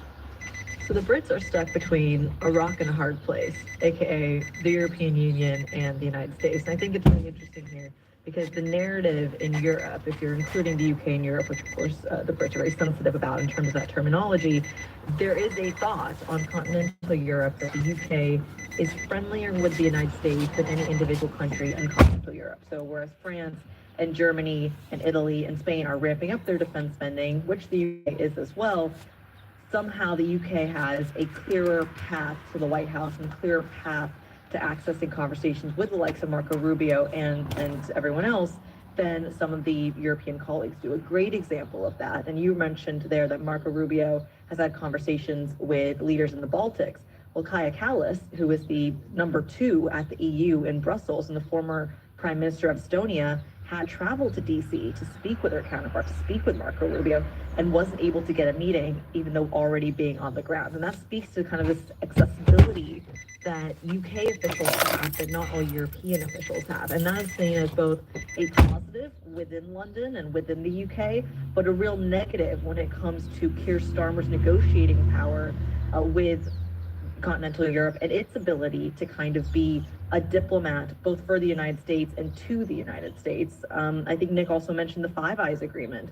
Should point out that Canada and France have already signed their own kind of military intelligence secret sharing network aside from the Five Eyes as well, one that the UK is not a part of. So there is a growing mistrust, of course, of the United States, but also slightly one of the UK because it's unclear which side they're on. Intelligence sharing and diplomacy, a huge part of the fallout from this Signal scandal. I want to talk about something on the more on the intelligence technical side, Jack, and I'm glad you're here. Several of the Signal chat members that we heard from this week were also traveling overseas at the time of the chat. The U.S. Director of National Intelligence, Tulsi Gabbard, was in Asia. In hearings this week, she refused to answer when she was asked if she was using her personal private phone during this chat while she was overseas. And Trump's Ukraine and Middle East envoy, Steve Witkoff, was in Moscow meeting with Vladimir Putin while he was a member of this chat. What are the security implications of these officials being overseas with their devices at the time of the breach? Yeah, and what a split screen in Congress, right? To hear Tulsi Gabbard say she wasn't involved in the chat when, of course, we saw her deputize her chief of staff to be involved in the chat. Right next to her, the CIA director saying that he was in the chat. But let's talk about sort of what Signal actually does. It protects messages end to end. So you're talking about messages that are in flight. But if China or Russia has owned the device, has owned the phone, has hacked into it, you don't have any protection. So if you're sitting in the Kremlin, you've logged onto a Wi-Fi network, Russia owns your phone, they can see everything. Now, Nick, you've been to Moscow, I'm sure. Correct me if you haven't. Steve Witkoff says he did not take his personal device when he went to the Kremlin. But real talk, if you're in a coffee shop or the hotel in Moscow and you get on the Wi-Fi, are they looking at your phone? As a former chief of stations, a former CIA station chief, told me before I went to Moscow the first time, whatever you take, throw into the deepest sea you can find afterward. There is no way that they're not watching, and there is no way to clean it afterwards. So the reason that Witkoff is important is not because he was vulnerable, but because what he has said since, which is he has said that he got a burner, what we call burner phone, meaning a clean phone, a U.S. government phone that, per regulation, would go into the of the sea after he got back. He did not have any of his devices, his personal devices. And that points to how vulnerable, exactly what Jack was saying. If there's somebody who has the phone, if there's a camera on the phone, if there's malware on the phone, they'll get your keystrokes. Signal is encrypted inside the app, but it is the phone. And anybody watching you, that makes it vulnerable. A critical point. Administration officials have said over and over again that Signal is reliable, it's encrypted, it's authorized for use for conversations in the Defense Department. But Jack, as you said, that's not the same thing. If you're inside the phone, you see every keystroke. Exactly. If you're inside the phone, they can see everything. And again, Tulsi Gabbard, the Director of National Intelligence, would not answer when asked if she used her personal phone while in the chat while traveling overseas in Asia. More after the break with Kriti Gupta, anchor and correspondent at Bloomberg TV and Radio. Nick Schifrin is here, foreign defense correspondent at the PBS NewsHour, and Jack Detch, senior defense reporter at Politico. And you, if you have questions for the Roundup, you can email us 1a@wamu.org. A couple of your questions coming in, and we will give them to the panel after this break. I'm Todd Zwillick. This is 1A from WAMU and NPR.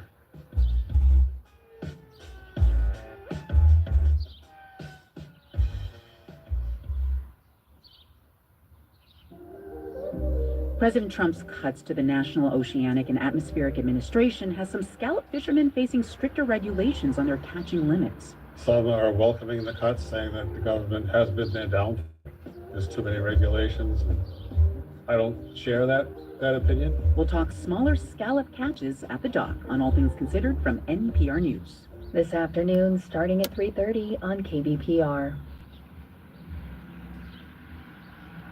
Support for KBPR comes from FFB Bank, serving Fresno and the surrounding areas since 2005, offering services to Central Valley businesses such as business banking, lending, merchant processing, and more. Information at ffb.bank. Hedrick Chevrolet of Clovis, featuring the Colorado, available with a locking storage compartment and off-road performance display. More at hedrickchevrolet.com. Chevrolet, together, let's drive. This station exists because of community support. This month, listeners just like you have banded together to raise more than $100,000 to support this service.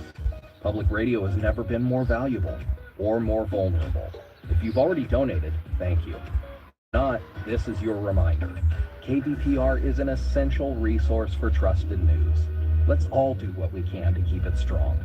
Give now at kbpr.org/donate. Support for NPR comes from this station and from the estate of Joan B. Kroc, whose bequest serves as an enduring investment in the future of public radio and seeks to help NPR produce programming that meets the highest standards of public service in journalism and cultural expression. And from the Walton Family Foundation, working to create access to opportunity for people and communities by tackling tough social and environmental problems. More information is at waltonfamilyfoundation.org. This is NPR. Welcome back to the International Roundup on 1A. I'm Todd Zwillick. Kriti Gupta is here, anchor and correspondent at Bloomberg TV and Radio. Nick Schifrin, foreign affairs and defense correspondent at PBS NewsHour. And Jack Detch, defense reporter at Politico. The signal scandal and all of its implications, domestic and international, kind of obscured the point of the conversation, which was American strikes on Houthi targets in Yemen and shipping in the Mediterranean Sea. So let's talk about it for a moment. Nick, can you set the table of where we stand now? Why the U.S. chose this moment for those strikes, and have they been effective? Did they establish a deterrent against Houthi missiles?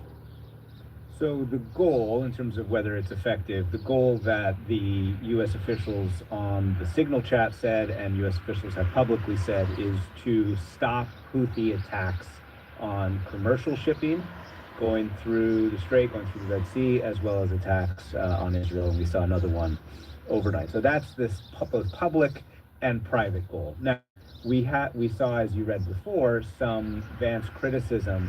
Part of that was that the vice president thought that we were, quote, bailing out Europe, because he pointed out that a lot more shipping goes through that area to Europe rather than the United States. And in fact, the National Security Advisor had to correct his numbers on that. But that's the stated goal. Now, that was the stated goal also with President Biden's airstrikes on Yemen. And before that, we had 7 years of a Saudi campaign, mostly airstrikes, against Houthi figures and Houthi targets. None of that, so that's almost a decade, none of that has dislodged the Houthis, and none of that more recently has prevented some of these attacks on ships. Now, will this be different? Well, Central Command isn't providing a lot of detail. In fact, a lot of us have been sending almost daily requests for even like strike numbers, and they won't give them that. They won't give us that. They actually just sent me a kind of overall statement about the goal. But what we believe is happening from the few public statements we've got is that the authorities, the difference between today's attacks and the Biden attacks are that the authorities have been moved down, so the military commanders have a little bit more leeway to take a shot on their own rather than go back up to the National Security Council staff and ask for permission to shoot. And they're targeting the leadership. And that suggests a campaign to try and decapitate the group. We don't know. We don't know if it's going to work. We don't know if it has worked yet. But former officials who've been involved with this say the ideal is that you start taking strikes on leaders, they move, you get more intelligence as they move, and those strikes become more successful over time. Kriti, the stated goal, as Nick says, to free up threatened shipping lanes in the Red Sea, presumably headed toward the Suez Canal. More than one war has been fought over the Suez Canal, so we understand that it's important strategically. What about the effect so far? What effect have we seen on shipping or on the economy of businesses and countries that relies on that shipping? Well, it's twofold here in that, and I think the European angle here, because the main companies, the shipping companies that use this area are ultimately European companies. So Maersk and Hapag-Lloyd are two of the biggest in the world that operate in that area. And when you speak to those CEOs, they'll tell you that they found alternatives, but alternatives that take way, way longer, that take more fuel, that take more labor, and that certainly take more time and resources as well. What that does is make products that are being shipped there or through there way more expensive. And that ends up really hurting the pockets of not only American consumers, but global consumers as well.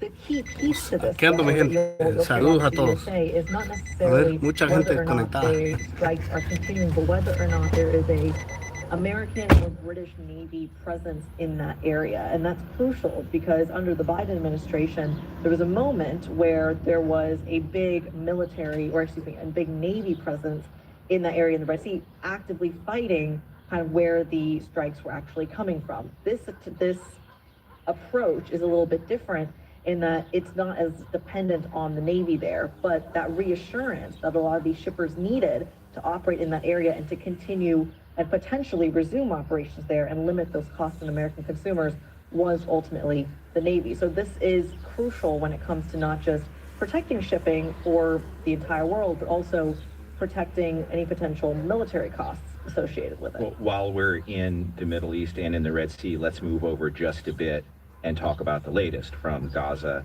and from Israel. In Gaza, where women and children are among 22 people killed in a pre-dawn Israeli attack on Gaza City and Khan Yunis on Friday. The United Nations humanitarian organization says that more than 140,000 Palestinians have been forcibly displaced since Israel restarted its war in Gaza on March 18th, ending the ceasefire it had with Hamas, the brief ceasefire. Gaza's Ministry of Health, which is run by Hamas, says at least 50,000 people have been killed since the war began in October of 2023. Israel estimates that approximately 1/3 of that number are fighters, the rest civilians, including, of course, women and children. Now, Israel continues to blockade the Gaza Strip. It's a pressure tactic on Hamas. Medical stocks, cooking gas, and fuel needed to power bakeries and ambulances are now running dangerously low.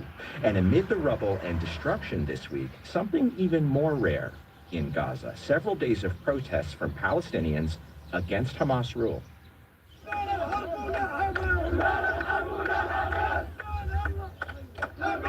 Protesters in Gaza they're chanting no to war, no to Hamas. Now, Hamas has been the sole authority in Gaza since 2007 after winning Palestinian elections a year prior and subsequently ousting rivals. Kriti, why are some people in the streets expressing their anger at Hamas now? So this came after Islamic Jihad gunmen had launched rockets in Israel from that area. And the Israeli response, in turn, was large-scale evacuations of a northern province of Gaza, one that borders Israel as well. And those large-scale evacuations and how quickly they came sparked a lot of anger in the area. And you mentioned these protests are quite rare. They were also dispersed with quite a bit of force. So armed Hamas militants had used not only guns, but also batons in getting rid of it. But the reason this is also extra important is that this is the first time the protests directly call for Hamas to step aside, as opposed to cooperate with the Palestinian Authority or negotiate some sort of ceasefire. This was an active request to step down from power. And it was also the first time that these protests went into a second day and lasted more than 24 hours. Meanwhile, there are reports that Egypt has proposed a ceasefire plan for Gaza, another plan to try to get the ceasefire back on track. This plan calls for Hamas to release 5 Israeli hostages each week and for Israel to implement the second phase of the ceasefire after the first week, building confidence as they go. Jack, what else do we know about how this proposal from Egypt might work? It seems to be going over well so far with the Israelis, but again, sort of that multi-phase approach, we haven't heard a lot in terms of sort of an immediate response, but just going over well at this point, and it does seem sort of it is bending towards, we see sort of more Arab consensus around limitations on Hamas's presence.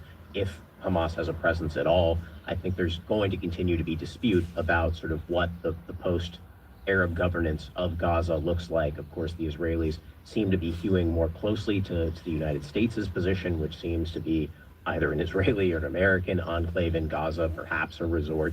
And it seems like the Egyptians pushing very hard for something in the middle, perhaps a Fatah-style government. Nick, Jack makes the point.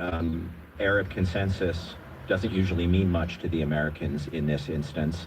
The alternative seems to be displacement, ethnic cleansing, or a resort in Gaza. Has there been a Trump administration reaction to the latest overture from Egypt and other Arab states? No, there is not, at least not one, either publicly or one that the National Security Council staff will confirm for me. But I think it's important to note that the president's language on this has shifted. So, you know, of course, we got that huge headline, whenever that was, 6 weeks ago, a month ago, that suggested a forced displacement. The president has repeatedly said, or sorry, I should say, the president said last week or the week before, and then his officials have said repeatedly since then that this is not forced displacement.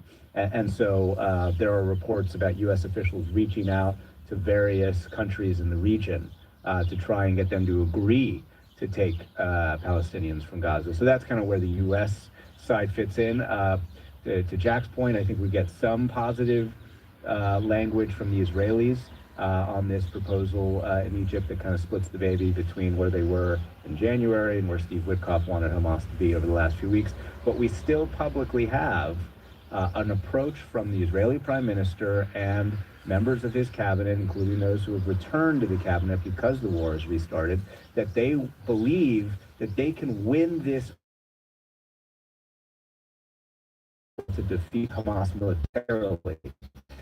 And if that is the case, according to the ones that I've talked to, that will take a long time. So there is a willingness, it seems, from the Israeli side that there wasn't before, just to keep fighting.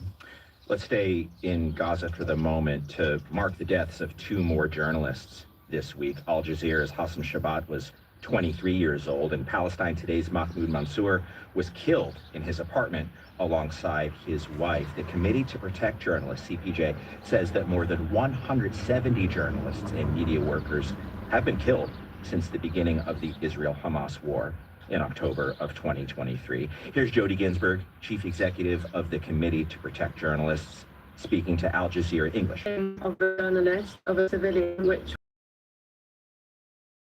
in investigating many of these cases, certainly we think over 13 cases where Israel appears to have been deliberately targeted journalists, knowing them to be a journalist, and that would amount to a war crime. Journalists are civilians and must never be targeted.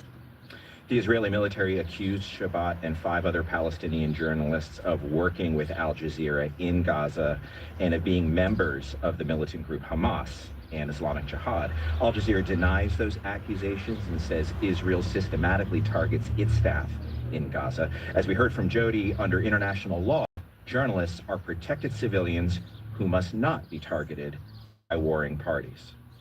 You're listening to the Roundup with Kriti Gupta, correspondent at Bloomberg TV and Radio, Nick Schifrin from the NewsHour at PBS, foreign affairs and domestic correspondent, and Jack Detch, a reporter at Politico. I'm Todd Zwillick. You're listening to 1A. Let's turn our attention now to the war in Ukraine. And remember, last week, Ukraine and Russia agreed to a partial ceasefire, on paper anyway, that would keep each side from attacking each other's energy infrastructure. Well, that hasn't actually worked out. But on Monday, U.S. negotiators held talks with Kyiv about the possibility of a partial 30-day ceasefire. The next day, the U.S. held talks with Russia. Jack, where are we at? What did we learn?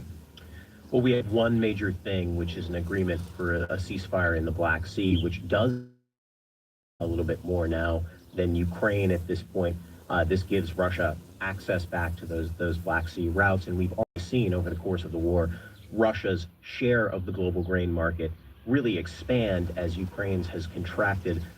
So Ukrainian officials now considerably worried about this administration approach, where we see some strong arm of the Ukrainian position both on the ceasefire talks and simultaneously on some of the concessions, right? The potential concessions that Trump is looking for concessions on, and on energy. He's looking for concessions on grain potentially, and he's looking for concessions, of course, on the minerals. And it seems like the new draft of the mineral agreement, which of course my colleagues and I have been looking to try and get, is potentially more onerous on the Ukrainians in terms of what the Americans might be looking to take. So you just see a very heavy-handed approach from the Trump administration when it comes to pushing the Ukrainians to get deals done sort of across the board on economics and on giving away territory. But Preeti, if a ceasefire in the Black Sea is real, and I stress if there, why would it be important? Why is fighting in the Black Sea strategically vital in this conflict?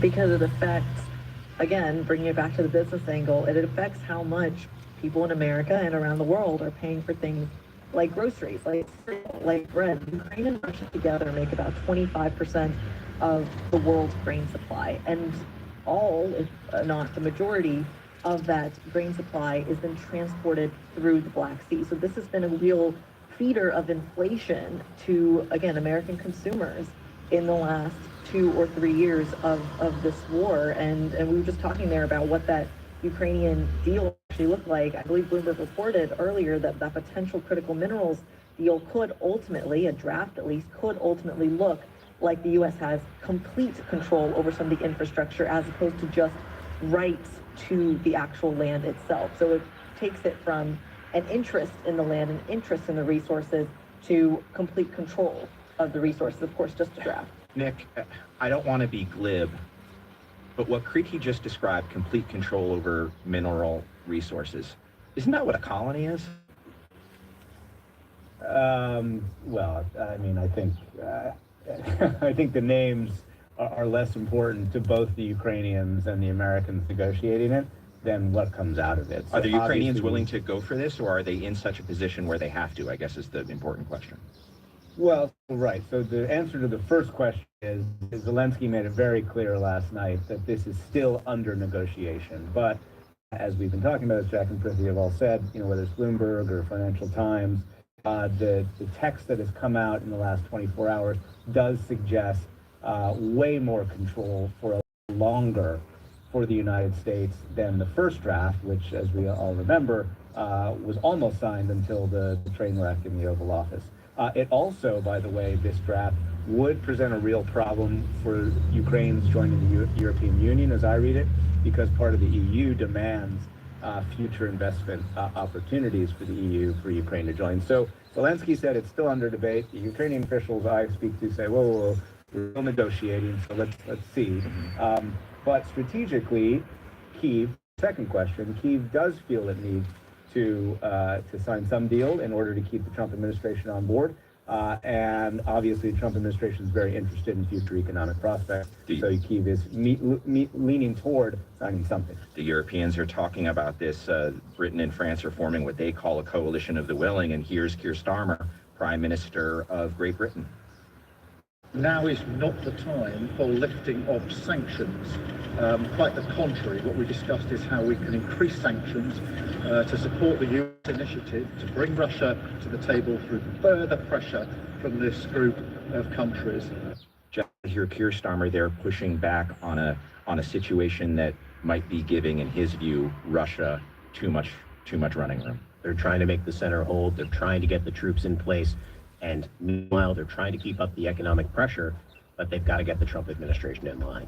That's Jack. They've got to get the Trump administration in line. What an interesting choice of words. That's Jack Detch, a defense reporter at Politico. Nick Schifrin is with us, defense and foreign affairs correspondent at PBS NewsHour, and Kriti Gupta, anchor and correspondent at Bloomberg News. More to come after the break. We'll talk about Canada and Greenland. I'm Todd Zwillich. You're listening to 1A.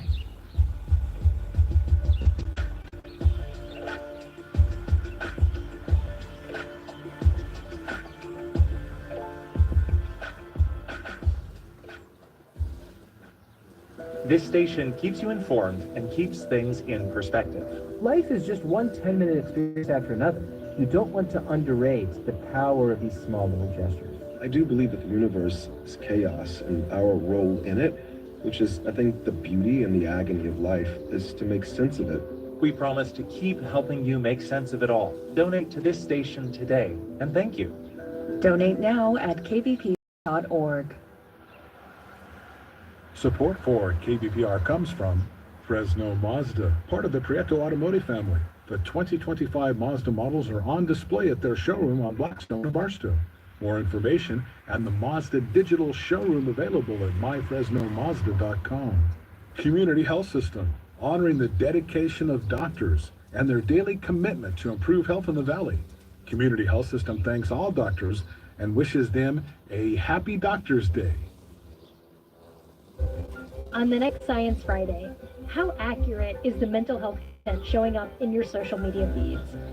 And how's it affecting patients and clinicians? It's totally changed my practice. It has gotten me to ask the question up front. How often are you checking out and influencers on social media? Do you relate to the symptoms that they're showing? That's on Science Friday from WNYC Studios. Listen this morning starting at 11 on KBPR. Support for NPR comes from this station and from CFP, Certified Financial Planner Professionals, committed to acting in their clients' best interests. Learn more at letsmakeaplan.org. Melville Charitable Trust, committed to ensuring all people have a safe, stable, and affordable home that allows them to thrive. Information about ways to prevent and solve homelessness is at melvilletrust.org. And from the John D. Catherine T. MacArthur Foundation at macfound.org. Welcome back to the International Roundup. I'm Todd Zwillich. Back to our conversation in just a moment, but first we'd love your help with Monday's show, all about language. A baby's first words or an adult's final words, these can become stuff of family legend or historical record. What do the first and last words tell us about our history and our culture? Well, next week, we'll talk to a linguist about all of this, and we want to hear from you. Does your family have a memorable story about someone's first or last words? You can share that story with us. Our number, 855-361212. Have you ever thought about what you'd like your final words to be, or what you hope your children's first words might be? Do the final words of a specific historical figure resonate with you? You can tell us 855-236-1212. You can send us an audio file with our app, 1A Vox Pop, and we'll share some of your stories with us next week here on 1A. Rounding up all the news from around the world with our panel this week, Kriti Gupta, anchor and correspondent at Bloomberg TV and Radio, Nick Schifrin, foreign affairs and defense correspondent at the PBS NewsHour, and Jack Detch, defense reporter at Politico.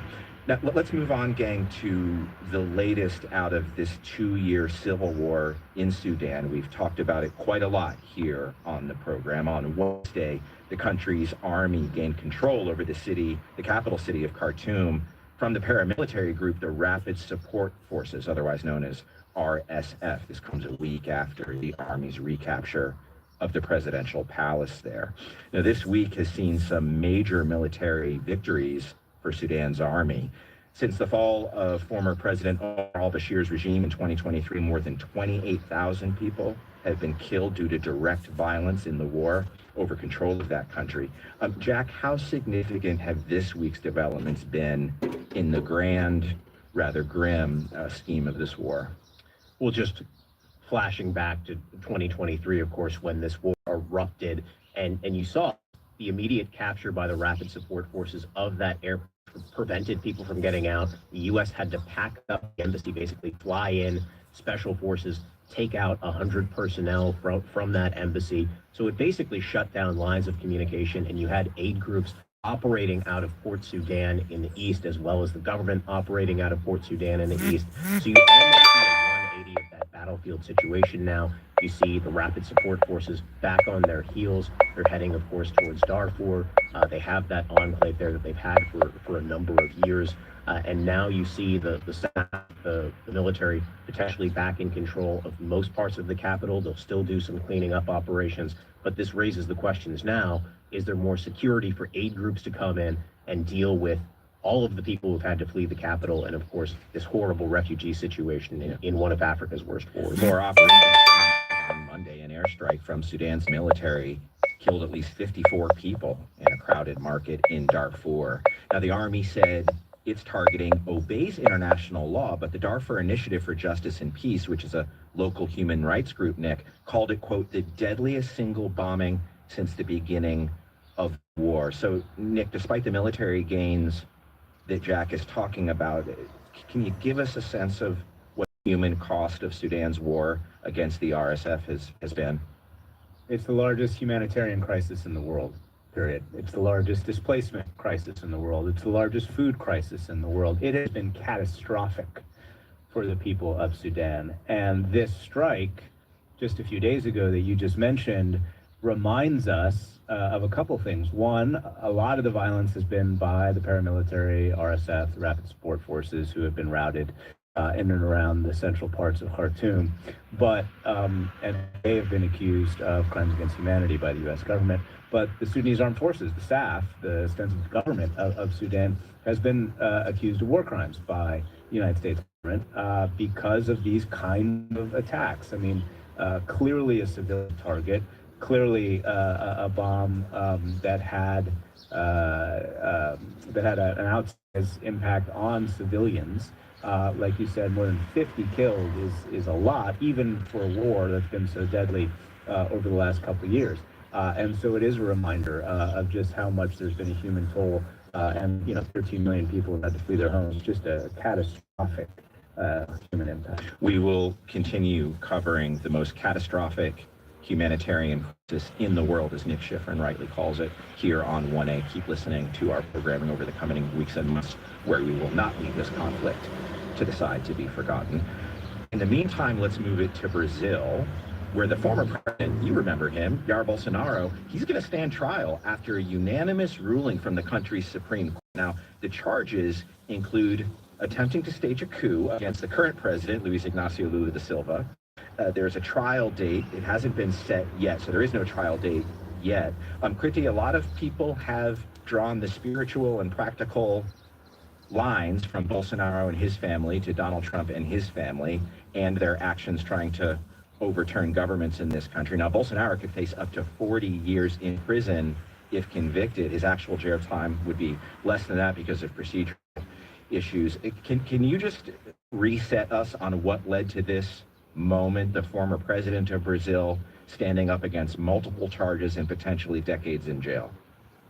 Well, the decades in jail is quite interesting because this is someone who is 70 years old. So this would essentially mean, if they do ultimately prosecute him and indict him and charge him for the alleged crimes, he'd be spending the rest of his life behind bars. Prosecutors are alleging that he had led a conspiracy with 7 of his other allies, including former members of his cabinet that have led the defense ministry, the justice ministry, the intelligence sector, and of course the Navy commander as well. Those are just some of the people that the prosecutors are saying were in on this. They're also saying that the plan that involved a potential assassination attempt to the current president, Lula, and this is on top of, by the way, already being indicted for riots in Brasilia that happened about 2 years ago. So they're saying it's a kind of continuation of a long conspiracy for Jair Bolsonaro to come back into power and to unseat the current president, Lula. And you mentioned kind of the line being drawn to Donald Trump as well. We should mention that Jair Bolsonaro is, of course, saying that he is innocent and does not agree with these charges, and denies any wrongdoing in both the protest that he has been indicted for and this new potential trial as well. His legal team has also reached out to the Trump administration to intervene in some way. So that's kind of the state of play for how things stand. And lots of inspiration going back a couple of years from the MAGA movement and Donald Trump's January 6th activities to the movement that stormed government buildings in Brazil in support of Bolsonaro's alleged attempt to overturn the government there. So lots of connections between those two movements that continue. Okay, it's time to talk about our friends and how they think we might be treating them, or how we are treating them. Talking about gazing north, and I'm talking, of course, about Canada and Green. Let's talk about Canada first. Now, I'll update you on some news. Here's an update. President Trump has spoken with new Canadian Prime Minister Mark Carney. On Friday morning, he described it as, quote, an extremely productive call, adding, we agree on many things and we'll be meeting immediately after Canada's upcoming election. Now, that's a different message than Mark Carney had earlier this week when he was responding to Donald Trump's announcement of 25% tariffs on auto imports from Canada. The old relationship we had with the United States, based on deepening integration of our economies and tight security and military cooperations. As we know it, Jack, is over. Prime Minister of Canada. Carney called tariffs a violation of the U.S.-Mexico-Canada trade agreement. He also says Canada is prepared to retaliate with tariffs of his own. But that statement we just played, the old relationship we had with the United States, based on deepening integration of our economies, etc., is over.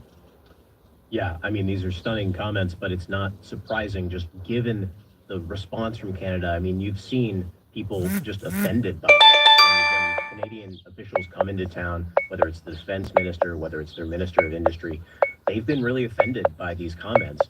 And it's led to this realignment almost in Canada's position. Now they're looking more towards Europe.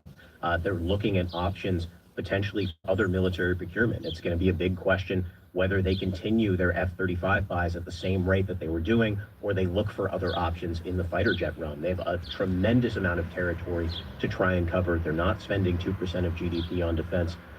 This could be a major realignment on the table for Ottawa. We got this message from Charles, who says, Canada has lived in the protective embrace of the United States for over 80 years. How quickly they forget the peace and safety and prosperity that has resulted from being the country of the North. Charles, we thank you for that message. Nick, I put it in context of some billboards that came to my phone from relatives who were traveling in Arizona.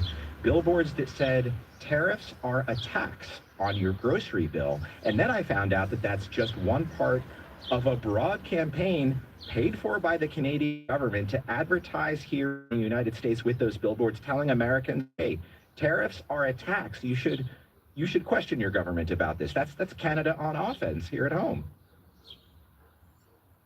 At least in the town square, so to speak. Macron has said the same thing, trying to speak directly to Americans. He switched his English and said, you guys are going to increase your prices. So the Western leaders outside of the United States have tried to make a rhetorical argument straight to Americans that you should not support your president in these tariffs. But the reality is that Canada is much more vulnerable economically than the United States is.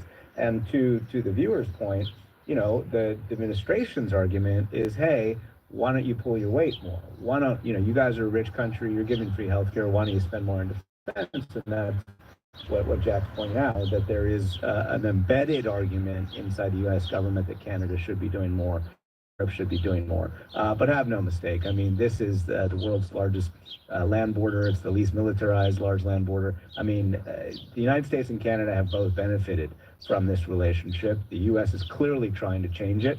Canada is clearly shocked, but also angered to the point where you have a nationalized or a nationalism that has come out among Canadians that unthinkable just a few months ago. Donald Trump's threats to make Canada the 51st state have galvanized Canadians. It has completely changed the fortunes of the liberal.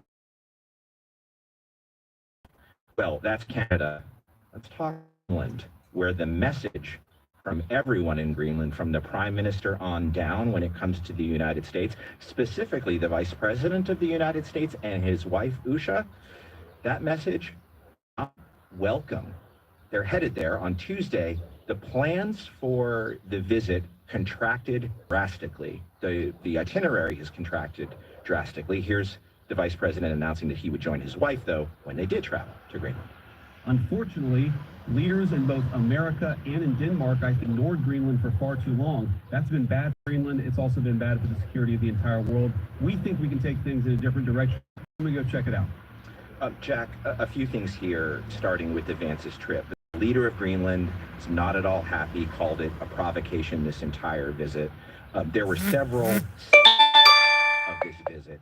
A national dog sled race, stops to a tourism office, even proposed, according to Danish TV, stops by the Vice President and his wife in the homes of Greenlanders living in Nuuk, all off now, all turned down, and now it's just a one-stop visit to a Space Force base near the North Pole. How did all this happen? Yeah, they weren't wanted, right? I mean, Usha Vance, of course, much more detailed itinerary, as you said. The Greenlanders pushed back, the Danes pushed back, and the Danes, of course, are a country, too, that have gone up towards 3% when it comes to their military spending. So they're one of the countries in Europe that's been trying to do a little bit more in response to Trump. It's difficult to see what way that they're going to go forward. Trump's still insisting in the Oval they're going to go for this, but not a lot of options. He could try and put more military bases there. He could do some sort of deal like a compact of free association, financial aid for American protection. But it's difficult to see how they're going to progress. In the Oval, here's Donald Trump talking about his designs on Greenland. We need Greenland for national security and international security. So I think we'll go as far as we have to go. Kriti Gupta, in just a word, because we have just a minute, Donald Trump hasn't changed his message. The message from Greenlanders, not welcome. Not welcome, but also unifying in some way, because this week you've also seen the Greenland government actually be able to form a coalition. That is a really big deal because they haven't actually been able to do that because they were disagreeing on so much, as well as trying to find some sort of common ground with the far right arm of their party. So although you are seeing this frosty response to the United States, it has been a unifying factor within the country. Unifying factor for Greenlanders, and again, the Prime Minister, no politics of his territory, calling all of this a provocation and making clear to his citizens and his constituents that they didn't want Usha Vance and the Vice President there. They visited nonetheless and pared it down to just one day. All right, before we go, I just want to take a moment, as we often do here on the International Roundup, to talk about some cuddly animals. That always leaves us heading into the weekend feeling pretty good. Sometimes it's pandas, sometimes it's penguins, but not today. Today, folks, the lions are in town. Rory, Amani, Lyra, and Vonda, they arrived this month at the Big Cat Sanctuary in Smarton, England, after spending time at a temporary home at zoos and animal shelters in Belgium. Now, these African lions, they join Lioness Yuna, who arrived in August, to the new Lion Rescue Center, which officially opened on Tuesday. They'll fall in love, and here's the bottom line. Yes, lions be proud. All 5 of these lions were found near the front line in Ukraine's war against Russian invasion. They were neglected and abandoned by their owners. It's believed they were originally from the illegal pet trade and wildlife trade. International efforts to evacuate them from Ukraine has led to them now finding a new permanent home in England. And zookeepers say they're getting used to their surroundings, but settling in nicely. Jack, who knew that March was Pride Month? Pride Month. That's right. I say Pride Month. I wanted that one to land a little harder. You've been listening to the Roundup with Nick Schifrin, Kriti Gupta, and Jack Detch of Politico, Mike Kidd, Kellen Quigley, Aline Free, Alexandra Bookie, and Maya all help with the Roundup. This program comes to you from WAMU, part of American University in Washington. It's distributed by NPR. I'm Todd Zwillick. Pride Month. This is 1A.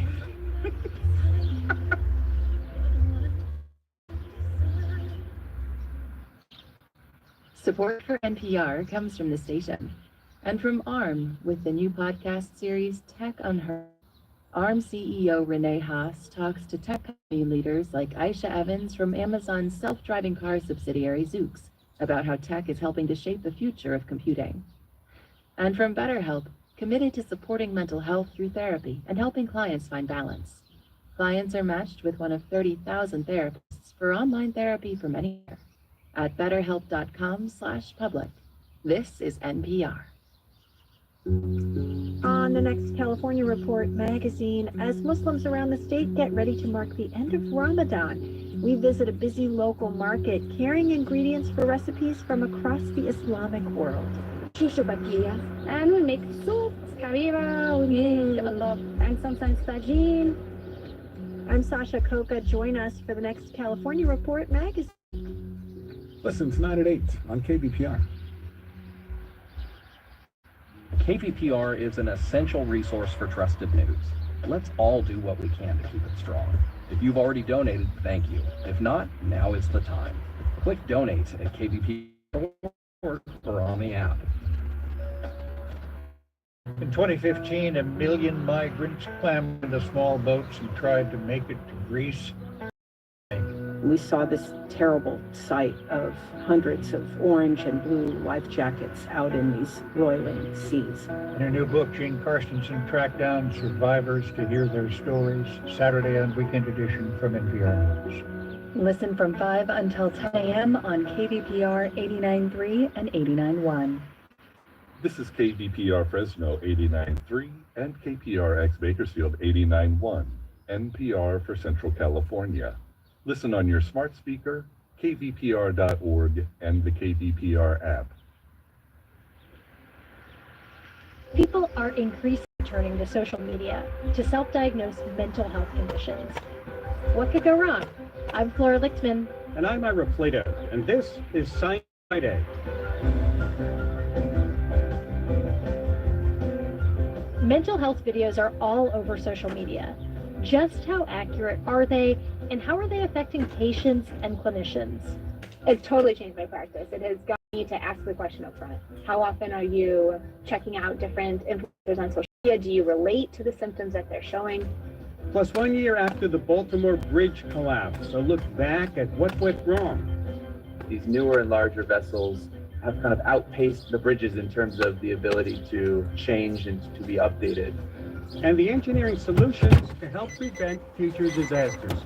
All coming up after the break. That's after this.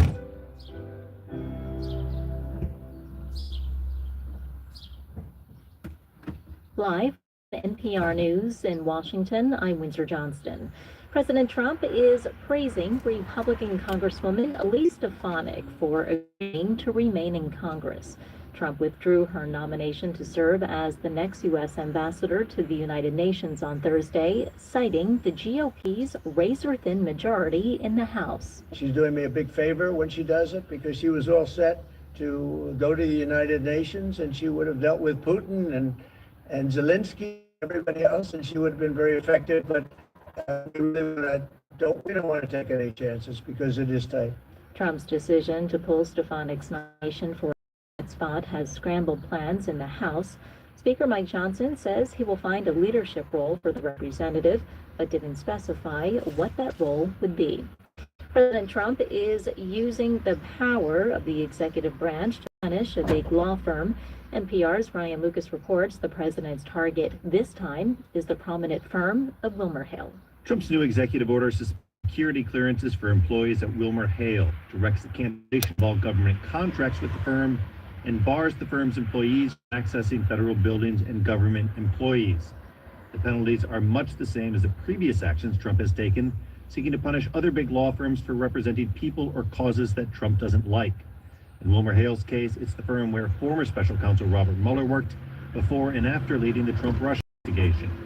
In a statement, the firm says it has a long-standing tradition of representing a wide range of clients, and it says it looks forward to pursuing all appropriate remedies to what it calls an unlawful order. Ryan Lucas, NPR News, Washington. Utah has become the first state to ban fluoride in water. The new law comes amid renewed scrutiny of adding the mineral to drinking water. Medical experts warn the move could have consequences for dental health, especially among children. Stocks are trading sharply lower today on Wall Street as the Commerce Department reported higher than expected inflation last month. Our Scott Horsley reports. Consumer prices in February were up 2.5% from a year ago, according to the Commerce Department's inflation yardstick, which is closely watched by the Federal Reserve. Stripping out volatile food and energy prices, core inflation was 2.8%. That's a slightly larger annual increase than forecasters had expected, and that's before most of President Trump's threat tariffs take effect.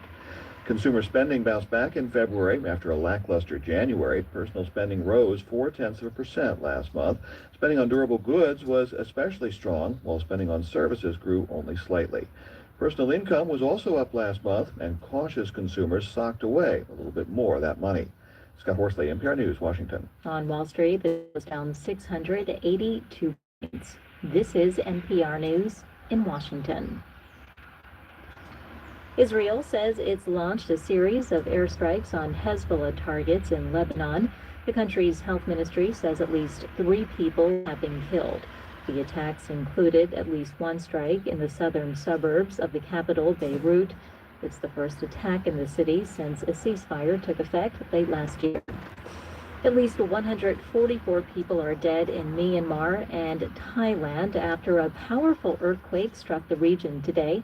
Michael Sullivan reports the quake hit the center of Myanmar, sending people in both countries rushing out of buildings as far away as the Thai capital, Bangkok. Assessment of the damage caused by the quake is difficult to quantify, given the Myanmar military's near-total lockdown on information leaving the country during its ongoing civil war that's followed the February 2021 coup. The internet is severely censored, which makes any content critical of the military difficult to disseminate. Some reports say in the immediate aftermath of the quake, only the government-run MyTel service was operating in the city of Mandalay, Myanmar's second largest. Now even it appears to be down for those who posted early online accounts of the damage to the area hard hit by the quake. Restricting access to information is a technique the regime used before during Cyclone Nargis in 2008, which killed an estimated 140,000 people. For NPR News, I'm Michael Sullivan in Chiang Rai. I'm Windsor Johnston, and you're listening to NPR News from Washington.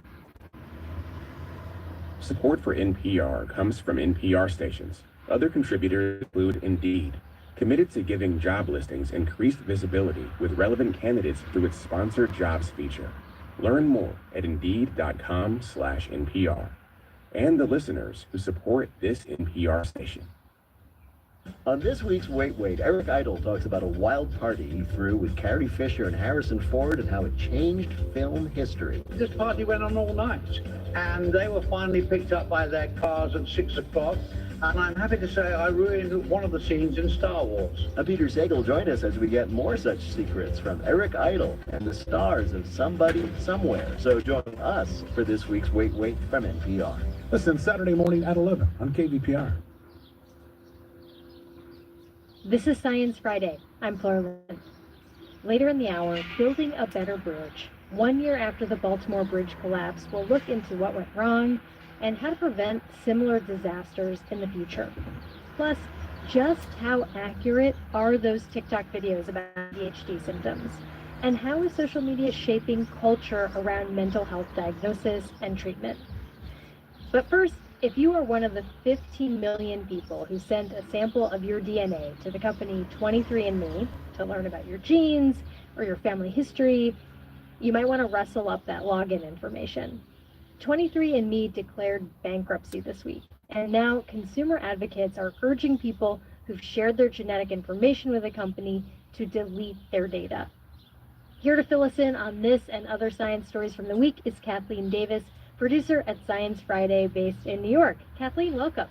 Hey, Flora. What's up with 23andMe? Yeah, so I mean, a lot of people are probably familiar with 23andMe. As you said, about 15 million people have used it. So this is a company where you spit in a tube and you send a saliva sample in the mail to the company, and then they analyze it. So I think commonly a lot of people use this to find out about their ancestry, which is cool, right? I mean, you can unlock part of your family tree. Yeah, of course. This also provided customers with information about diseases that they might be predisposed to. If you're a carrier for any of these diseases, potentially, there's just a whole suite of things that you could actually unlock with this sample. Last Sunday, 23andMe filed for bankruptcy, and they're looking for a new buyer. So consumer rights advocates, including the Attorney General of California, are now warning people that their medical information and data that they've shared with the company might be at risk in a possible buyout. What's the risk? Yeah, so I mean, we don't know what a potential buyer would want to do with your data exactly, but like an example scenario that I think is concerning to a lot of people is that potentially your genetic information could make its way to insurers who could deny you coverage based on your genetics.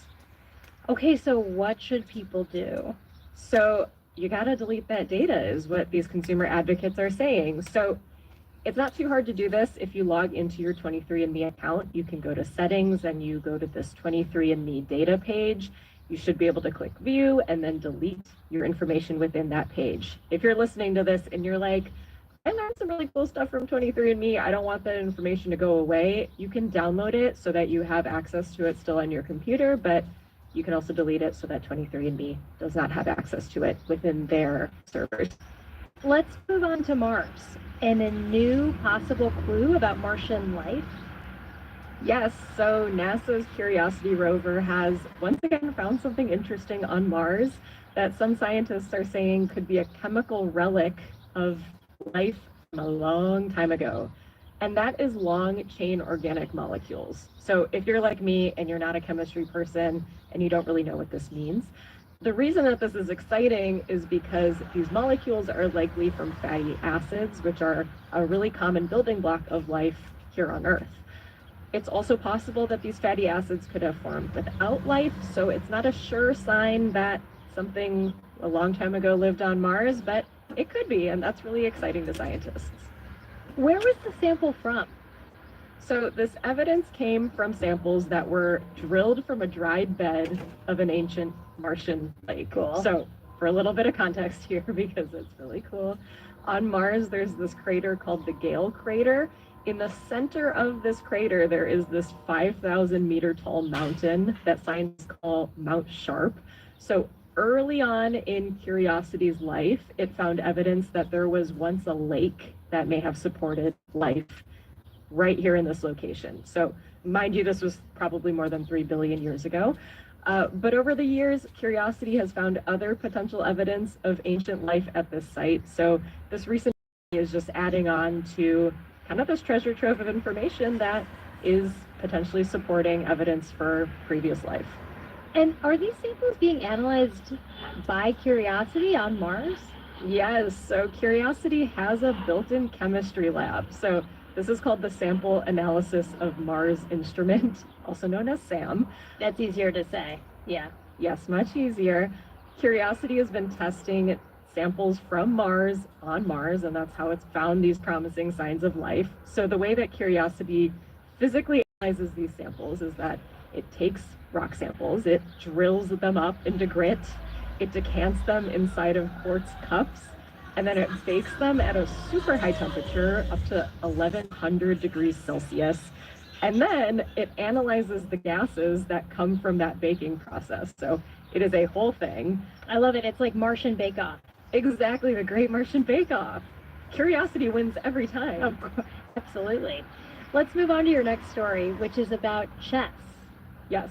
Flora, are you a chess person? I'm not a chess person. I would like to be a chess person.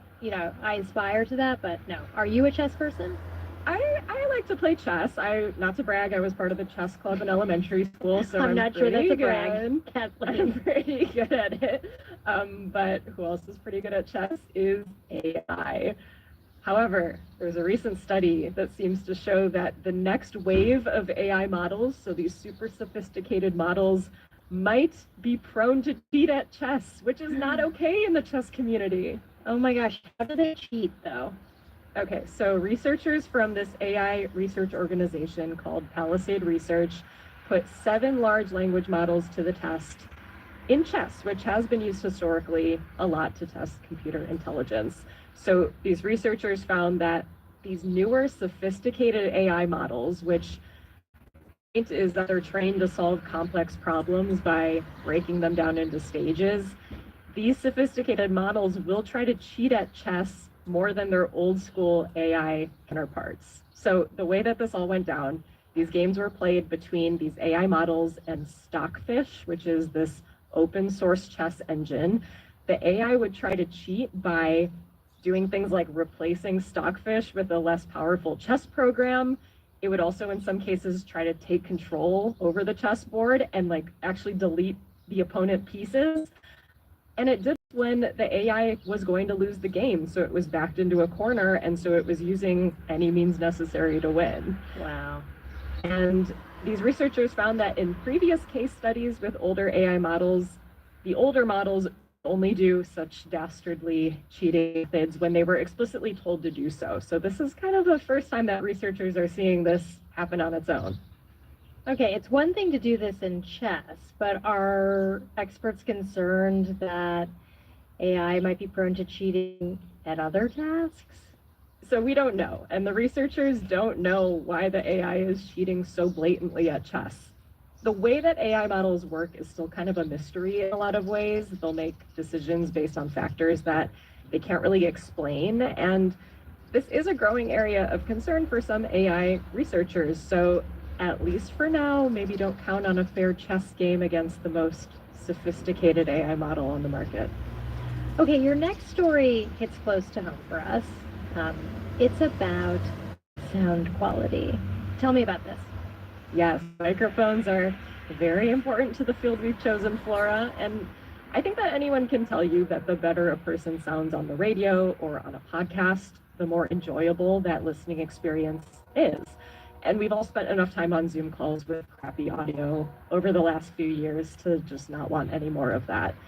But there's actually scientific evidence that says poor audio quality causes listeners to negatively judge speakers and what they're saying.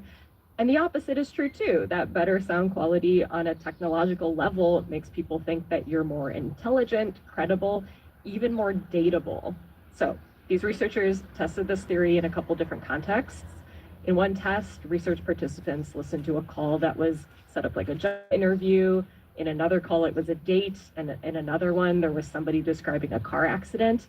And across the board, the study participants said that the people with the audio that was worse were less hireable, less dateable, less credible. Okay, so forget the ring light. It seems like we have to pay more attention to our mics.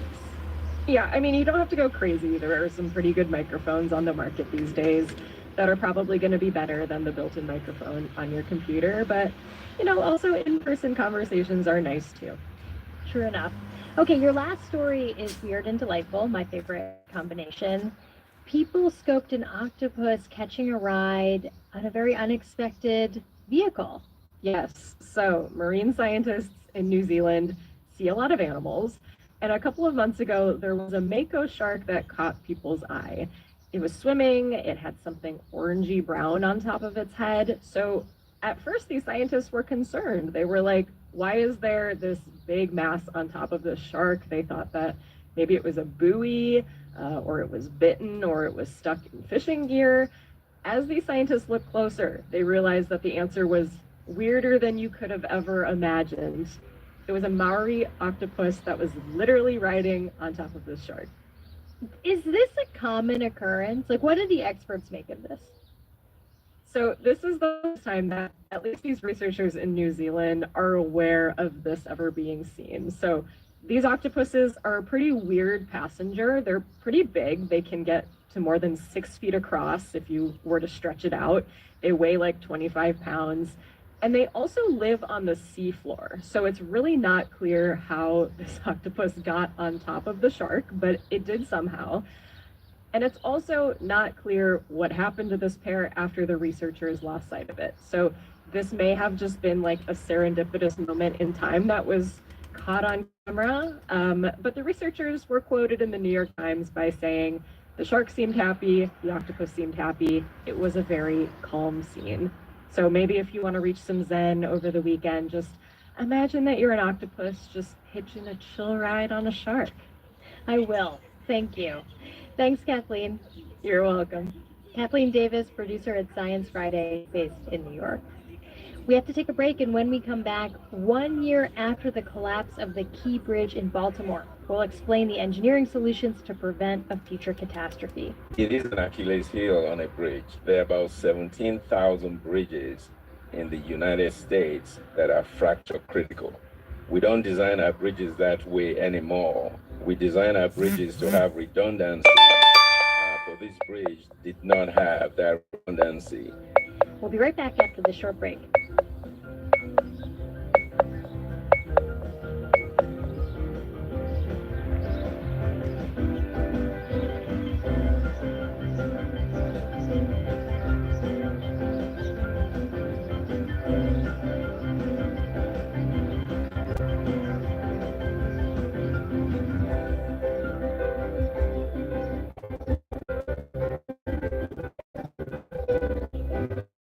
This is Friday. The NPR network informs and connects communities around the country, providing reliable information in times of crisis. Your support helps ensure that public radio remains freely available to everyone. Please make your gift to this station today. Here's how, and thank you. Donate now at kvpr.org or on the KVPR app.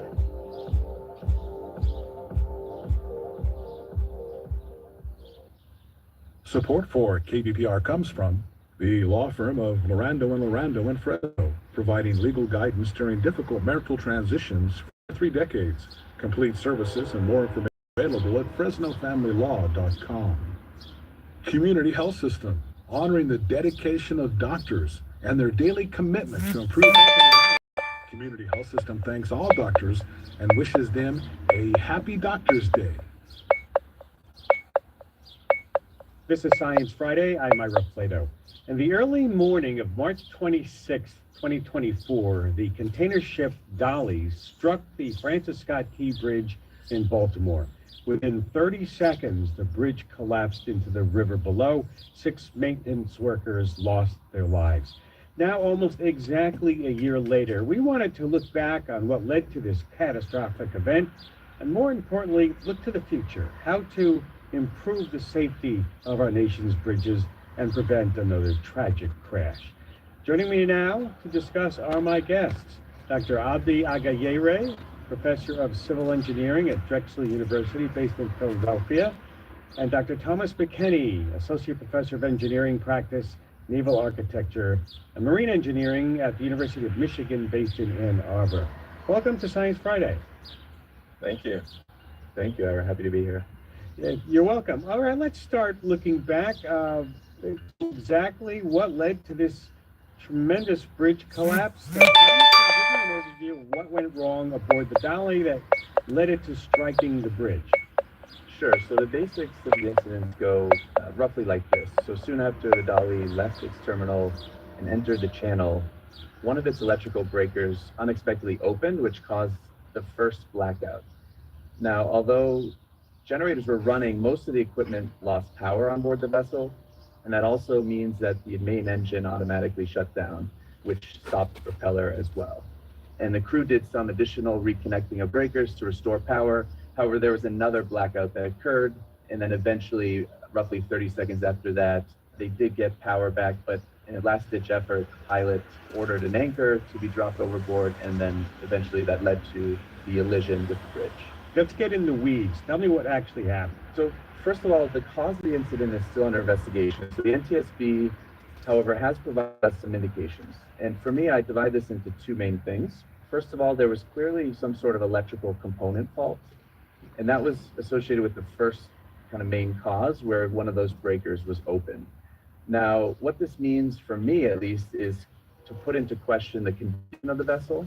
The components of the electrical systems potentially might not be properly maintained. The second thing was related to the operating configuration. Now, in this case, they were operating what's called a closed bus setup, which means that it might be good for kind of efficient power distribution, but it's not so good if something goes wrong. And so the blackout that occurred in that case the generators were still generating electricity, but the power wasn't able to get where it needed to go.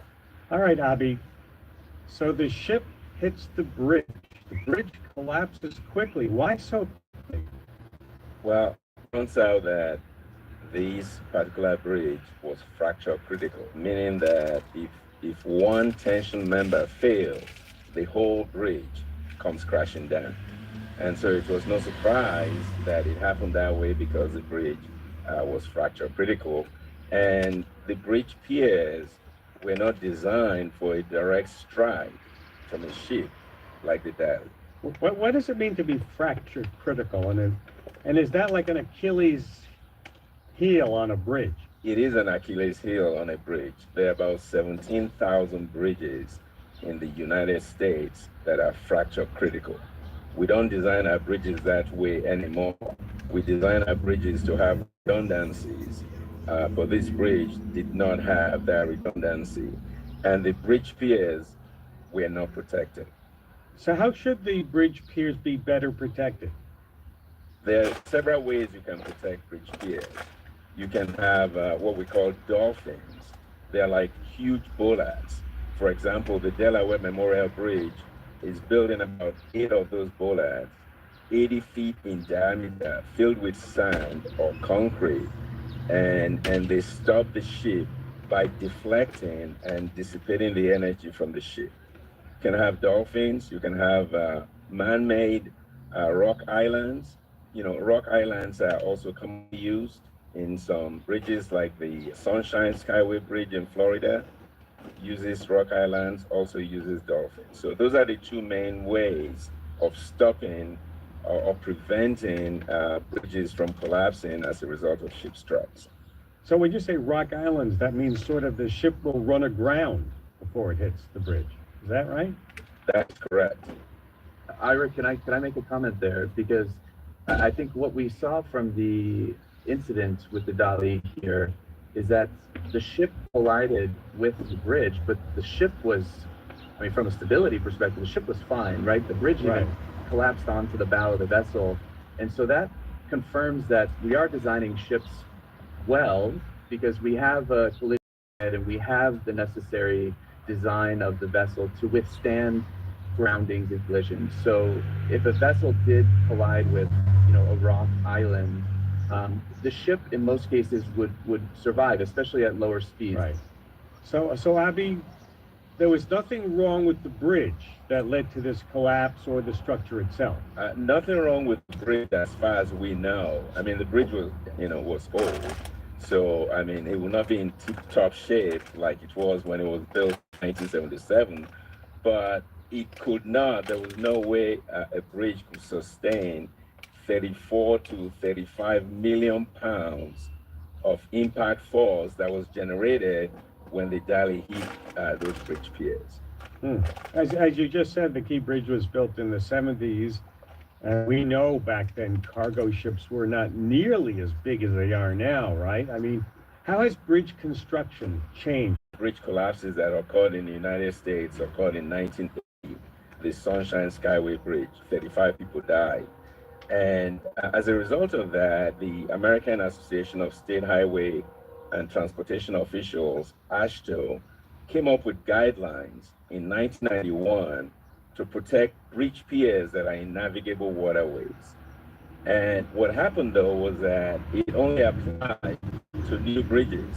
They did not mandate existing bridges or bridges that were under design at the time the guidelines came into being to have this protection.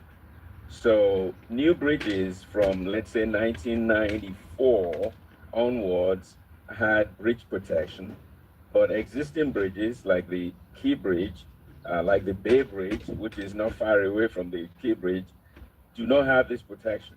They don't have the pier protection, and therefore they are vulnerable. And as NTSB just reported, there are many bridges, or 68 bridges with unknown vulnerability that they've asked the owners, the 30 owners of these 68 bridges, to calculate the vulnerability and compare to the threshold that AASHTO provides to see how vulnerable their bridges are currently.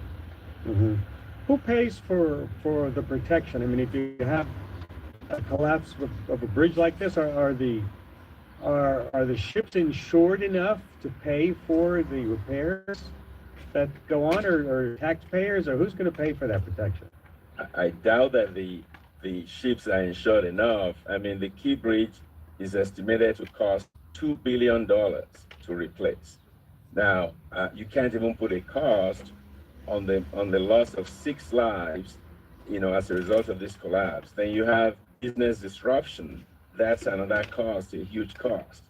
So, I mean, I think it's going to fall on the taxpayers at the end.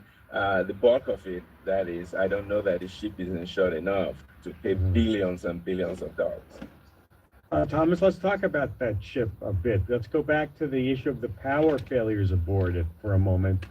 Can there be more redundant systems aboard these huge shipping containers? Yes, there can be, and there are vessels already out there that have more redundant propulsion systems. I designed cruise ships for over 8 years. If you look at a cruise ship configuration, they have at least 2, even 3 redundant propulsion or propulsors. So think multiple shafts and propellers. And they're also all electric configurations where you have multiple engines producing electricity that provides to the propulsion and auxiliary. The reason why basic cargo vessels are single direct drive propulsion engines is because of the efficiency of them. They're very, very efficient. And what that means is that you're able to reduce your costs, right, to transport, as well as your fuel consumption and also emissions. So the configuration is driven by the efficiency of it, but there are a number of ways that you can do to improve redundancy, including multiple propulsors. You can also have some additional emergency systems. So if you had more like local power sources for steering and larger emergency generator power, you would also have the ability to do more during an emergency situation. So we're talking money here. It's all about the cost in the end, right? There's an increase in complexity, but there's also a trade-off, right? Everything is a trade-off when we start looking at this. So as we move to more of these more complicated, costly configurations, they're also in some cases less efficient, which means we're emitting more climate pollutants, air pollutants, and other things as well. Abi? Yeah, I'd like to jump in here too and ask Thomas about tugboats, because I understand that for the Key Bridge, the Dali was being escorted, but the tugboats turned back right before the ship strike. I was wondering if tugboats are another solution to escort these ships under these bridges, and then once they clear the bridge, the tugboats can come back rather than coming back before they cross the bridge. So that's possible. The challenge is that if you look at how fast these vessels typically move through the channel, it's roughly 6 knots plus or minus a little bit. Tugboats are not that efficient at changing the kind of trajectory or the direction of vessels that large traveling at that speed. So of course, one solution is to go slower and to have more support, but of course that also affects the efficiency of port operations as well. Right.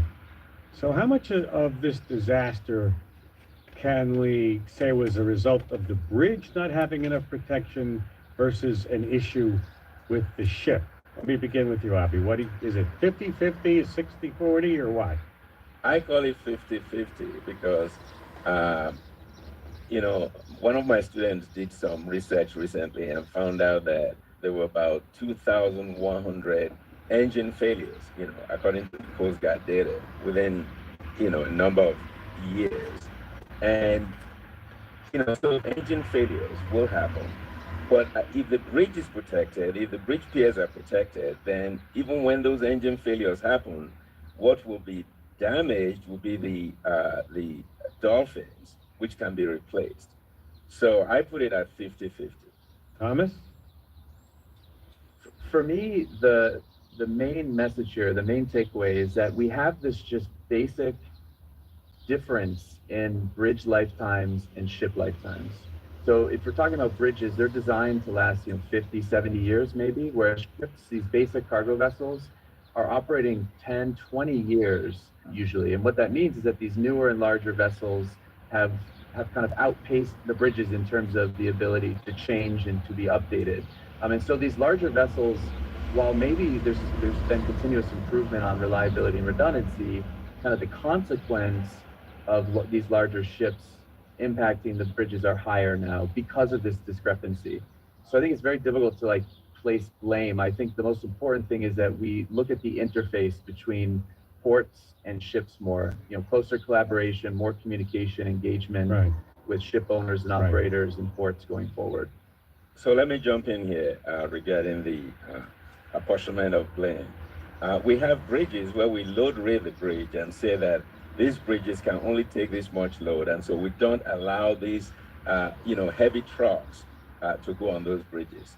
So I believe it. The owner of these bridges, if they allow these ships to come into their port, have a responsibility to make sure that their bridge piers are protected enough to allow the ships that are larger than maybe they were when the bridge was designed. If they then they have the responsibility to make sure that those bridge piers are protected to allow those ships coming. So you say to the cities who own the bridges, it's on your head if you allow them to come in and there's an accident. Yeah, I mean, they're receiving fees and monies from these ships, these large ships that come in. And so if you allow them to come into your port and they are maneuvering near those bridge piers that some of them are totally unprotected, then you owe some responsibility to the people that are using those bridges in case that bridge goes down. Thomas, container ships have gotten so much bigger and bigger. And I'm recalling this is not the first time that a big container ship caused some serious issues. I'm thinking of the ship that got stuck in the Panama Canal a few years ago. I mean, could smaller ships be a solution here, or is that too expensive? I believe that the vessel was stuck in the evergreen vessel, which did cause some major disruptions. If we look at the kind of the growth of container ships, look back to the early 2000s. The largest container ship had about 8 to 10,000 20-foot equivalent units. So think about like half of the trailer that you see on the highway. Today, the largest container is 24,000 TEUs. Now, this gives us the economy of scale, cost per container transported, right? So larger vessels are clearly part of this overall improvement and efficiency of maritime transportation, which is already really efficient if you look at that compared to other forms like rail, trucking, and air. So smaller vessels, of course, can be done, but you're going to lose that efficiency. There's other things going on here, right? We have a climate crisis. We have to reduce greenhouse gas emissions, and that would be counter to some of those other objectives. So has the Baltimore Bridge collapse made these projects to improve bridge safety against strikes a bigger priority? I believe so. There are two reports that came out just in the past few days. You have the NTSB report, talking about 68 bridges with unknown vulnerabilities, asking the owners, recommending to the owners to do a vulnerability assessment to know what risk their bridges are under. And then you have the Johns Hopkins University report that just came out that also talks about the probabilities of ship strikes on many bridges. And so I think there's a focus, there's a renewed focus, I believe, on our bridge piers that are in navigable waterways that need to be protected. Well, we've run out of time. I'd like to thank both of you for letting us know more about this. Dr. Abdi Agayera, Professor of Civil Engineering at Drexel University in Philadelphia. Dr. Thomas McKenney, Associate Professor of Engineering Practice, Naval Architecture, and Marine Engineering at the University of Michigan in Ann Arbor. Thank you both for taking time to be with us. Thank you, My pleasure. We have to take a break, and when we come back, how accurate are TikToks about ADHD? What does it mean for clinicians and the culture around mental health? Stay with us. This is Science Friday from WNYC Studios.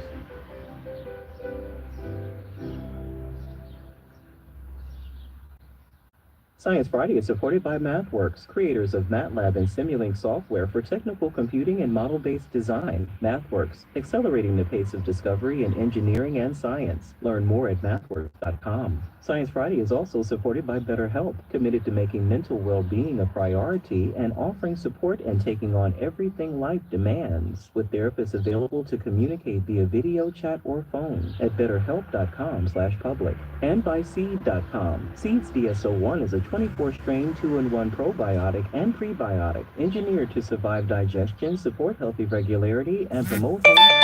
Learn more at seed.com/public. Science Friday is produced by the Science Friday Initiative, sciencefriday.com. President Trump's cuts to the National Oceanic and Atmospheric Administration has some scallop fishermen facing stricter regulations on their catching limits. Some are welcoming the cuts, saying that the government has been their downfall. There's too many regulations, and I don't share that opinion. We'll talk smaller scallop catches at the dock on All Things Considered from NPR News. This afternoon, starting at 3:30 on KBPR. Support for KBPR comes from Petunia's Place, announcing a book launch for David Moss Masamoto and Nikiko Masamoto's new picture book, Every Peach is a Story, on Saturday, April 5th at 11 a.m. and 1 p.m. Information at petuniasbooks.com. Colibri Ecological Consulting, providing scientific information and analysis to address natural resource challenges, specializing in the flora and fauna of the San Joaquin Valley. Learn more at colibri-ecology.com. Quick science refresher, all right? When organic material gets put into landfills, it makes methane, which is a more potent greenhouse gas, as you probably know, than CO2. Getting stuff that rots out of landfill is a very cheap way to quickly reduce carbon emissions. I'm Kai Rizal Composting as a company. Next time on Marketplace. This afternoon, starting at 3 on KVPR 89.3 and 89.1. This is Science Friday. I'm Flora Lixman. If you're on TikTok, you know that the app is more than just silly dance trends, cat videos, and makeup tutorials. It's also a place where people with shared experiences or identities find each other. And one of those communities has formed around ADHD. If you're a part of that TikTok world, you have probably seen dozens of videos like this.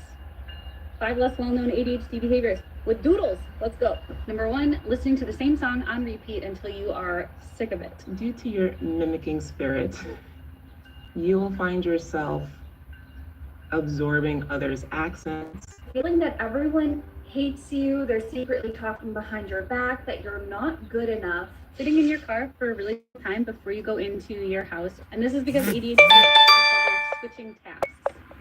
Our next guest noticed these videos popping up on her feed, and she decided to use her clinical psychology expertise to try to understand this phenomenon better. She analyzed the 100 most viewed TikTok videos about ADHD to assess how accurate they are and how young people respond to them. Joining me now is Vasilia Karasava, a PhD student in clinical psychology at the University of British Columbia in Vancouver, Canada. Vasilia, welcome to Science Friday. Hi, thank you for having me. Okay, for those of us who are not on TikTok, just give us a taste of what these videos are like. Was that clip representative? Like, who's making them and what's the format? It is pretty representative. So the people who make them, in our study, we found most of them spoke from their own personal experiences, and very few of them had any training in clinical psychology or psychiatry or mental health in some related field. I think the goal for so many of these videos is for people to talk about what they've experienced in ADHD in a way that's cute and entertaining, and perhaps even if it doesn't match up exactly with the diagnostic criteria of ADHD. So what made you want to take a closer look at this? Well, me and the second author, who's also my friend, Caroline Miller, had found ourselves sending each other a lot of TikToks about ADHD. We are in an ADHD-related lab, so we found them interesting, and I think the algorithm picked up that we were sending them to each other, so they're showing us more of these videos. And we kind of wanted to see if that's the average experience of the user, getting videos that are very cute, tricky, and funny, but not really good representations of ADHD, or was it These videos, what did you find? Well, about half of them match up the diagnostic criteria of ADHD. We found that a good chunk represented behaviors that are highly associated with ADHD, but are not really symptoms of ADHD, like difficulties in social relationships. And the reason why that's not a symptom in ADHD is because there are so many other things that are associated there, like your personality or your temperament. But by far the biggest bucket was things that are not associated with ADHD at all, or with any other mental illness, and are probably part of the human condition, like having a sweet tooth, or listening to the same song over and over, or liking a certain TV show a lot. How good are people learning between videos that were accurate as that aren't? This is what we wanted to find in our second study, and we showed the top 5 and bottom 5 videos. You like my to glasses? about 800 young adults with or without ADHD. And we actually found that people who consume the high diet of TikTok also found this difference. They felt they were more trustworthy, even if the information in the videos was not accurate. Raza, ¿cómo andamos? Saludos, saludos para todos.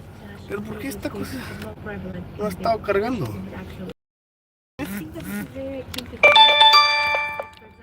A ver. Keep up to date with what's going on in the world. But how helpful is it to you to spend hours upon hours things that might be happening here, where people reach a point where consuming more content about ADHD doesn't really help them understand their own experiences, and instead might make them feel worse about it? I mean, these videos are really short, and they're interspersed with like cat videos and news analysis. Do you have suggestions for people on how to think more critically about them when they are served up? What should people do differently? Yeah, the biggest one is if someone appears very confident, question them. Mental illness is spectrum. It can appear differently on different people, especially something like ADHD. So when you have creators who present their own personal experiences as a size-one-fits-all solution, this is kind of a red flag. And the second biggest red flag is the question people who in one breath are telling you, hey, you have this symptom and this is ADHD, and they're diagnosing you with something, and in the next breath are selling you a solution that apparently only they have, and it's gatekept by the healthcare system. Thanks for joining me today. Thank you, interest in our work. Vasily Karasaba, student of psychology at the University of British Columbia in Vancouver, Canada. Now to zoom out a bit. TikTok and our social media sites are full of mental health content, not just about ADHD. So what does this mean for Hey, mi raza, ¿cómo andamos? Buenos días, transmitiendo de domicilio conocido. Aquí andamos, limpiando el patio un rato, mi gente. Espero que les haya gustado mis lentes. Ahí andamos, mi gente. Y escuchando un poquito de noticias, ¿ah? Jennifer, welcome to Science Friday. Thanks so much for having me, Flora. It's a pleasure to be here. How often are you seeing teens, or young people come in with a self-diagnosis they picked up from social media? It's more frequent, certainly, than it ever has been before. When I see my preteen and teenage patients, it's gotten to the point now where I actually go ahead and just ask them who they have been following online and if they've ever felt that they were similar to an influencer or someone online on a social media site. Really? It's changed your practice. It's totally changed my practice. It's gotten me to ask the question up front. I mean, is it a helpful shortcut for you, or it's more like this is helpful context for you? It's both, honestly. I really need the context to know, and I think mental health is one of those things where we have so many spectrums of normal, and so is this a system that was just for a moment, or has this been lifelong? How does it impact everyday functioning? And then knowing where my child working with and their family is coming from, so that I can see what are they really already thinking, what have they tried, right? Because so many times they've even gone down some of the treatment path without having a diagnosis too. How often is that self-diagnosis correct? HTDC. I would say more often than not, it's not correct. Was, So, or it's ya me desvié el within the tema. spectrum of normal, right? And there's a certain amount of anxiety that's normal, and that facilitates us for getting our homework done on time and studying for that test. And there's a certain amount of social anxiety that is normal too, and we do feel anxious in these situations, and it's okay to withdraw. Is it impacting your daily function? Is it preventing you from doing previously enjoyed activities? Is it preventing you from engaging in that diagnostic arena? My name is Buenos Courtney días, buenos Tremento. días. I'm from Buffalo, New York. My daughter was Buffalo, New York. posting a lot on her social media about ADHD, and I kept saying, that's me. And so here I was in my 50s, self-diagnosing, and so I brought it up to my physician, and I got a test, an official test, and I'm very strong ADHD, I never knew.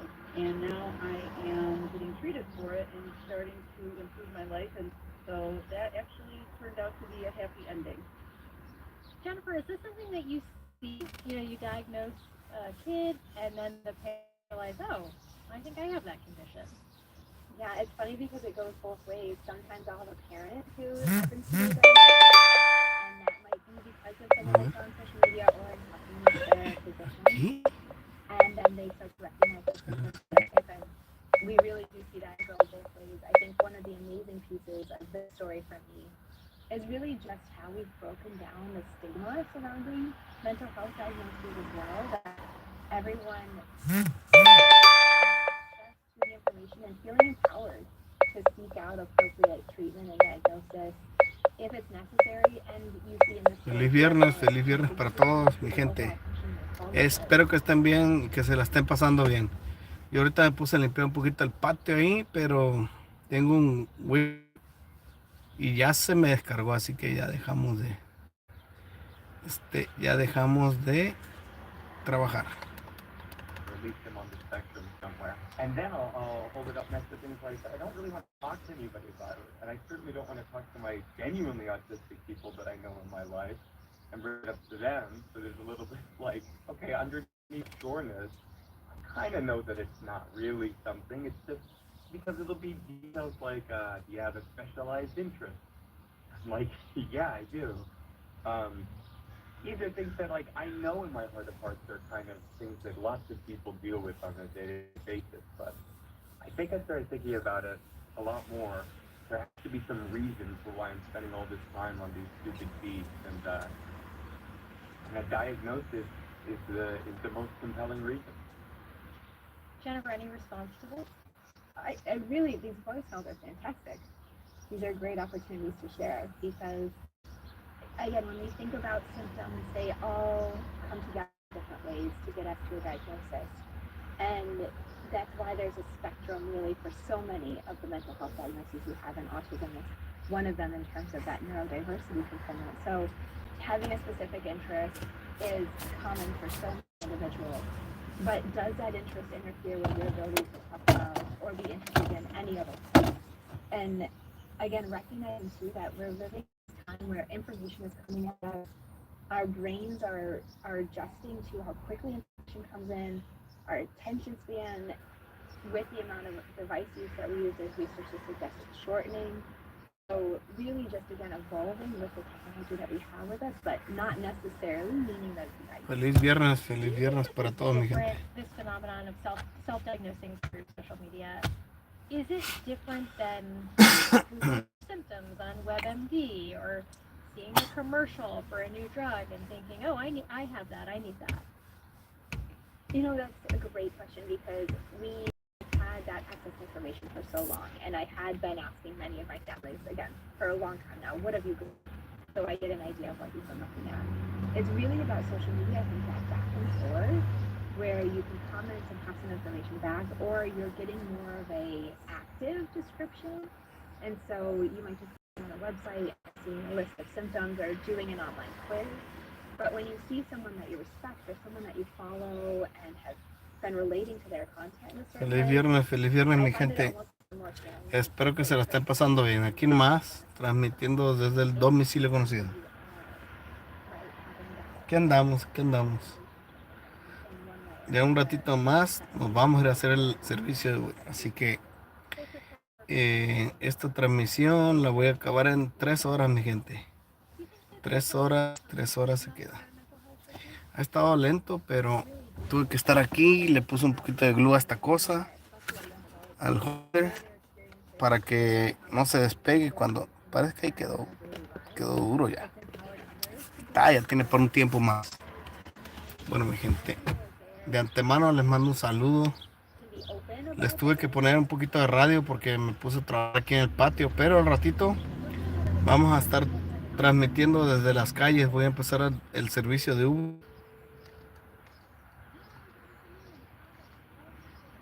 Así que de antemano muchas gracias a todos los que entraron, a todos los que estuvieron conectados, les agradezco. O los que pasaron por aquí un ratito al live. Muchas gracias y espero que se hayan pasado un buen rato. Yo estaba trabajando, me puse activo aquí en la yarda del domicilio conocido, así que nada, a ratito voy a estar transmitiendo desde las calles, voy a hacer el Uber. De antemano muchas gracias a todos los que aunque sea pasaron por aquí por el canal y se dieron una vuelta. Feliz viernes, espero que estén bien. Voy a empezar el servicio de Uber a ratito como a las 2 de la tarde, no sé, como unas 2 horas. Voy a comer, a bañarme, todo eso. Y a guardar un poquito de herramientas de lo que estuve utilizando aquí en el patio. Saludos mi gente, espero que estén bien.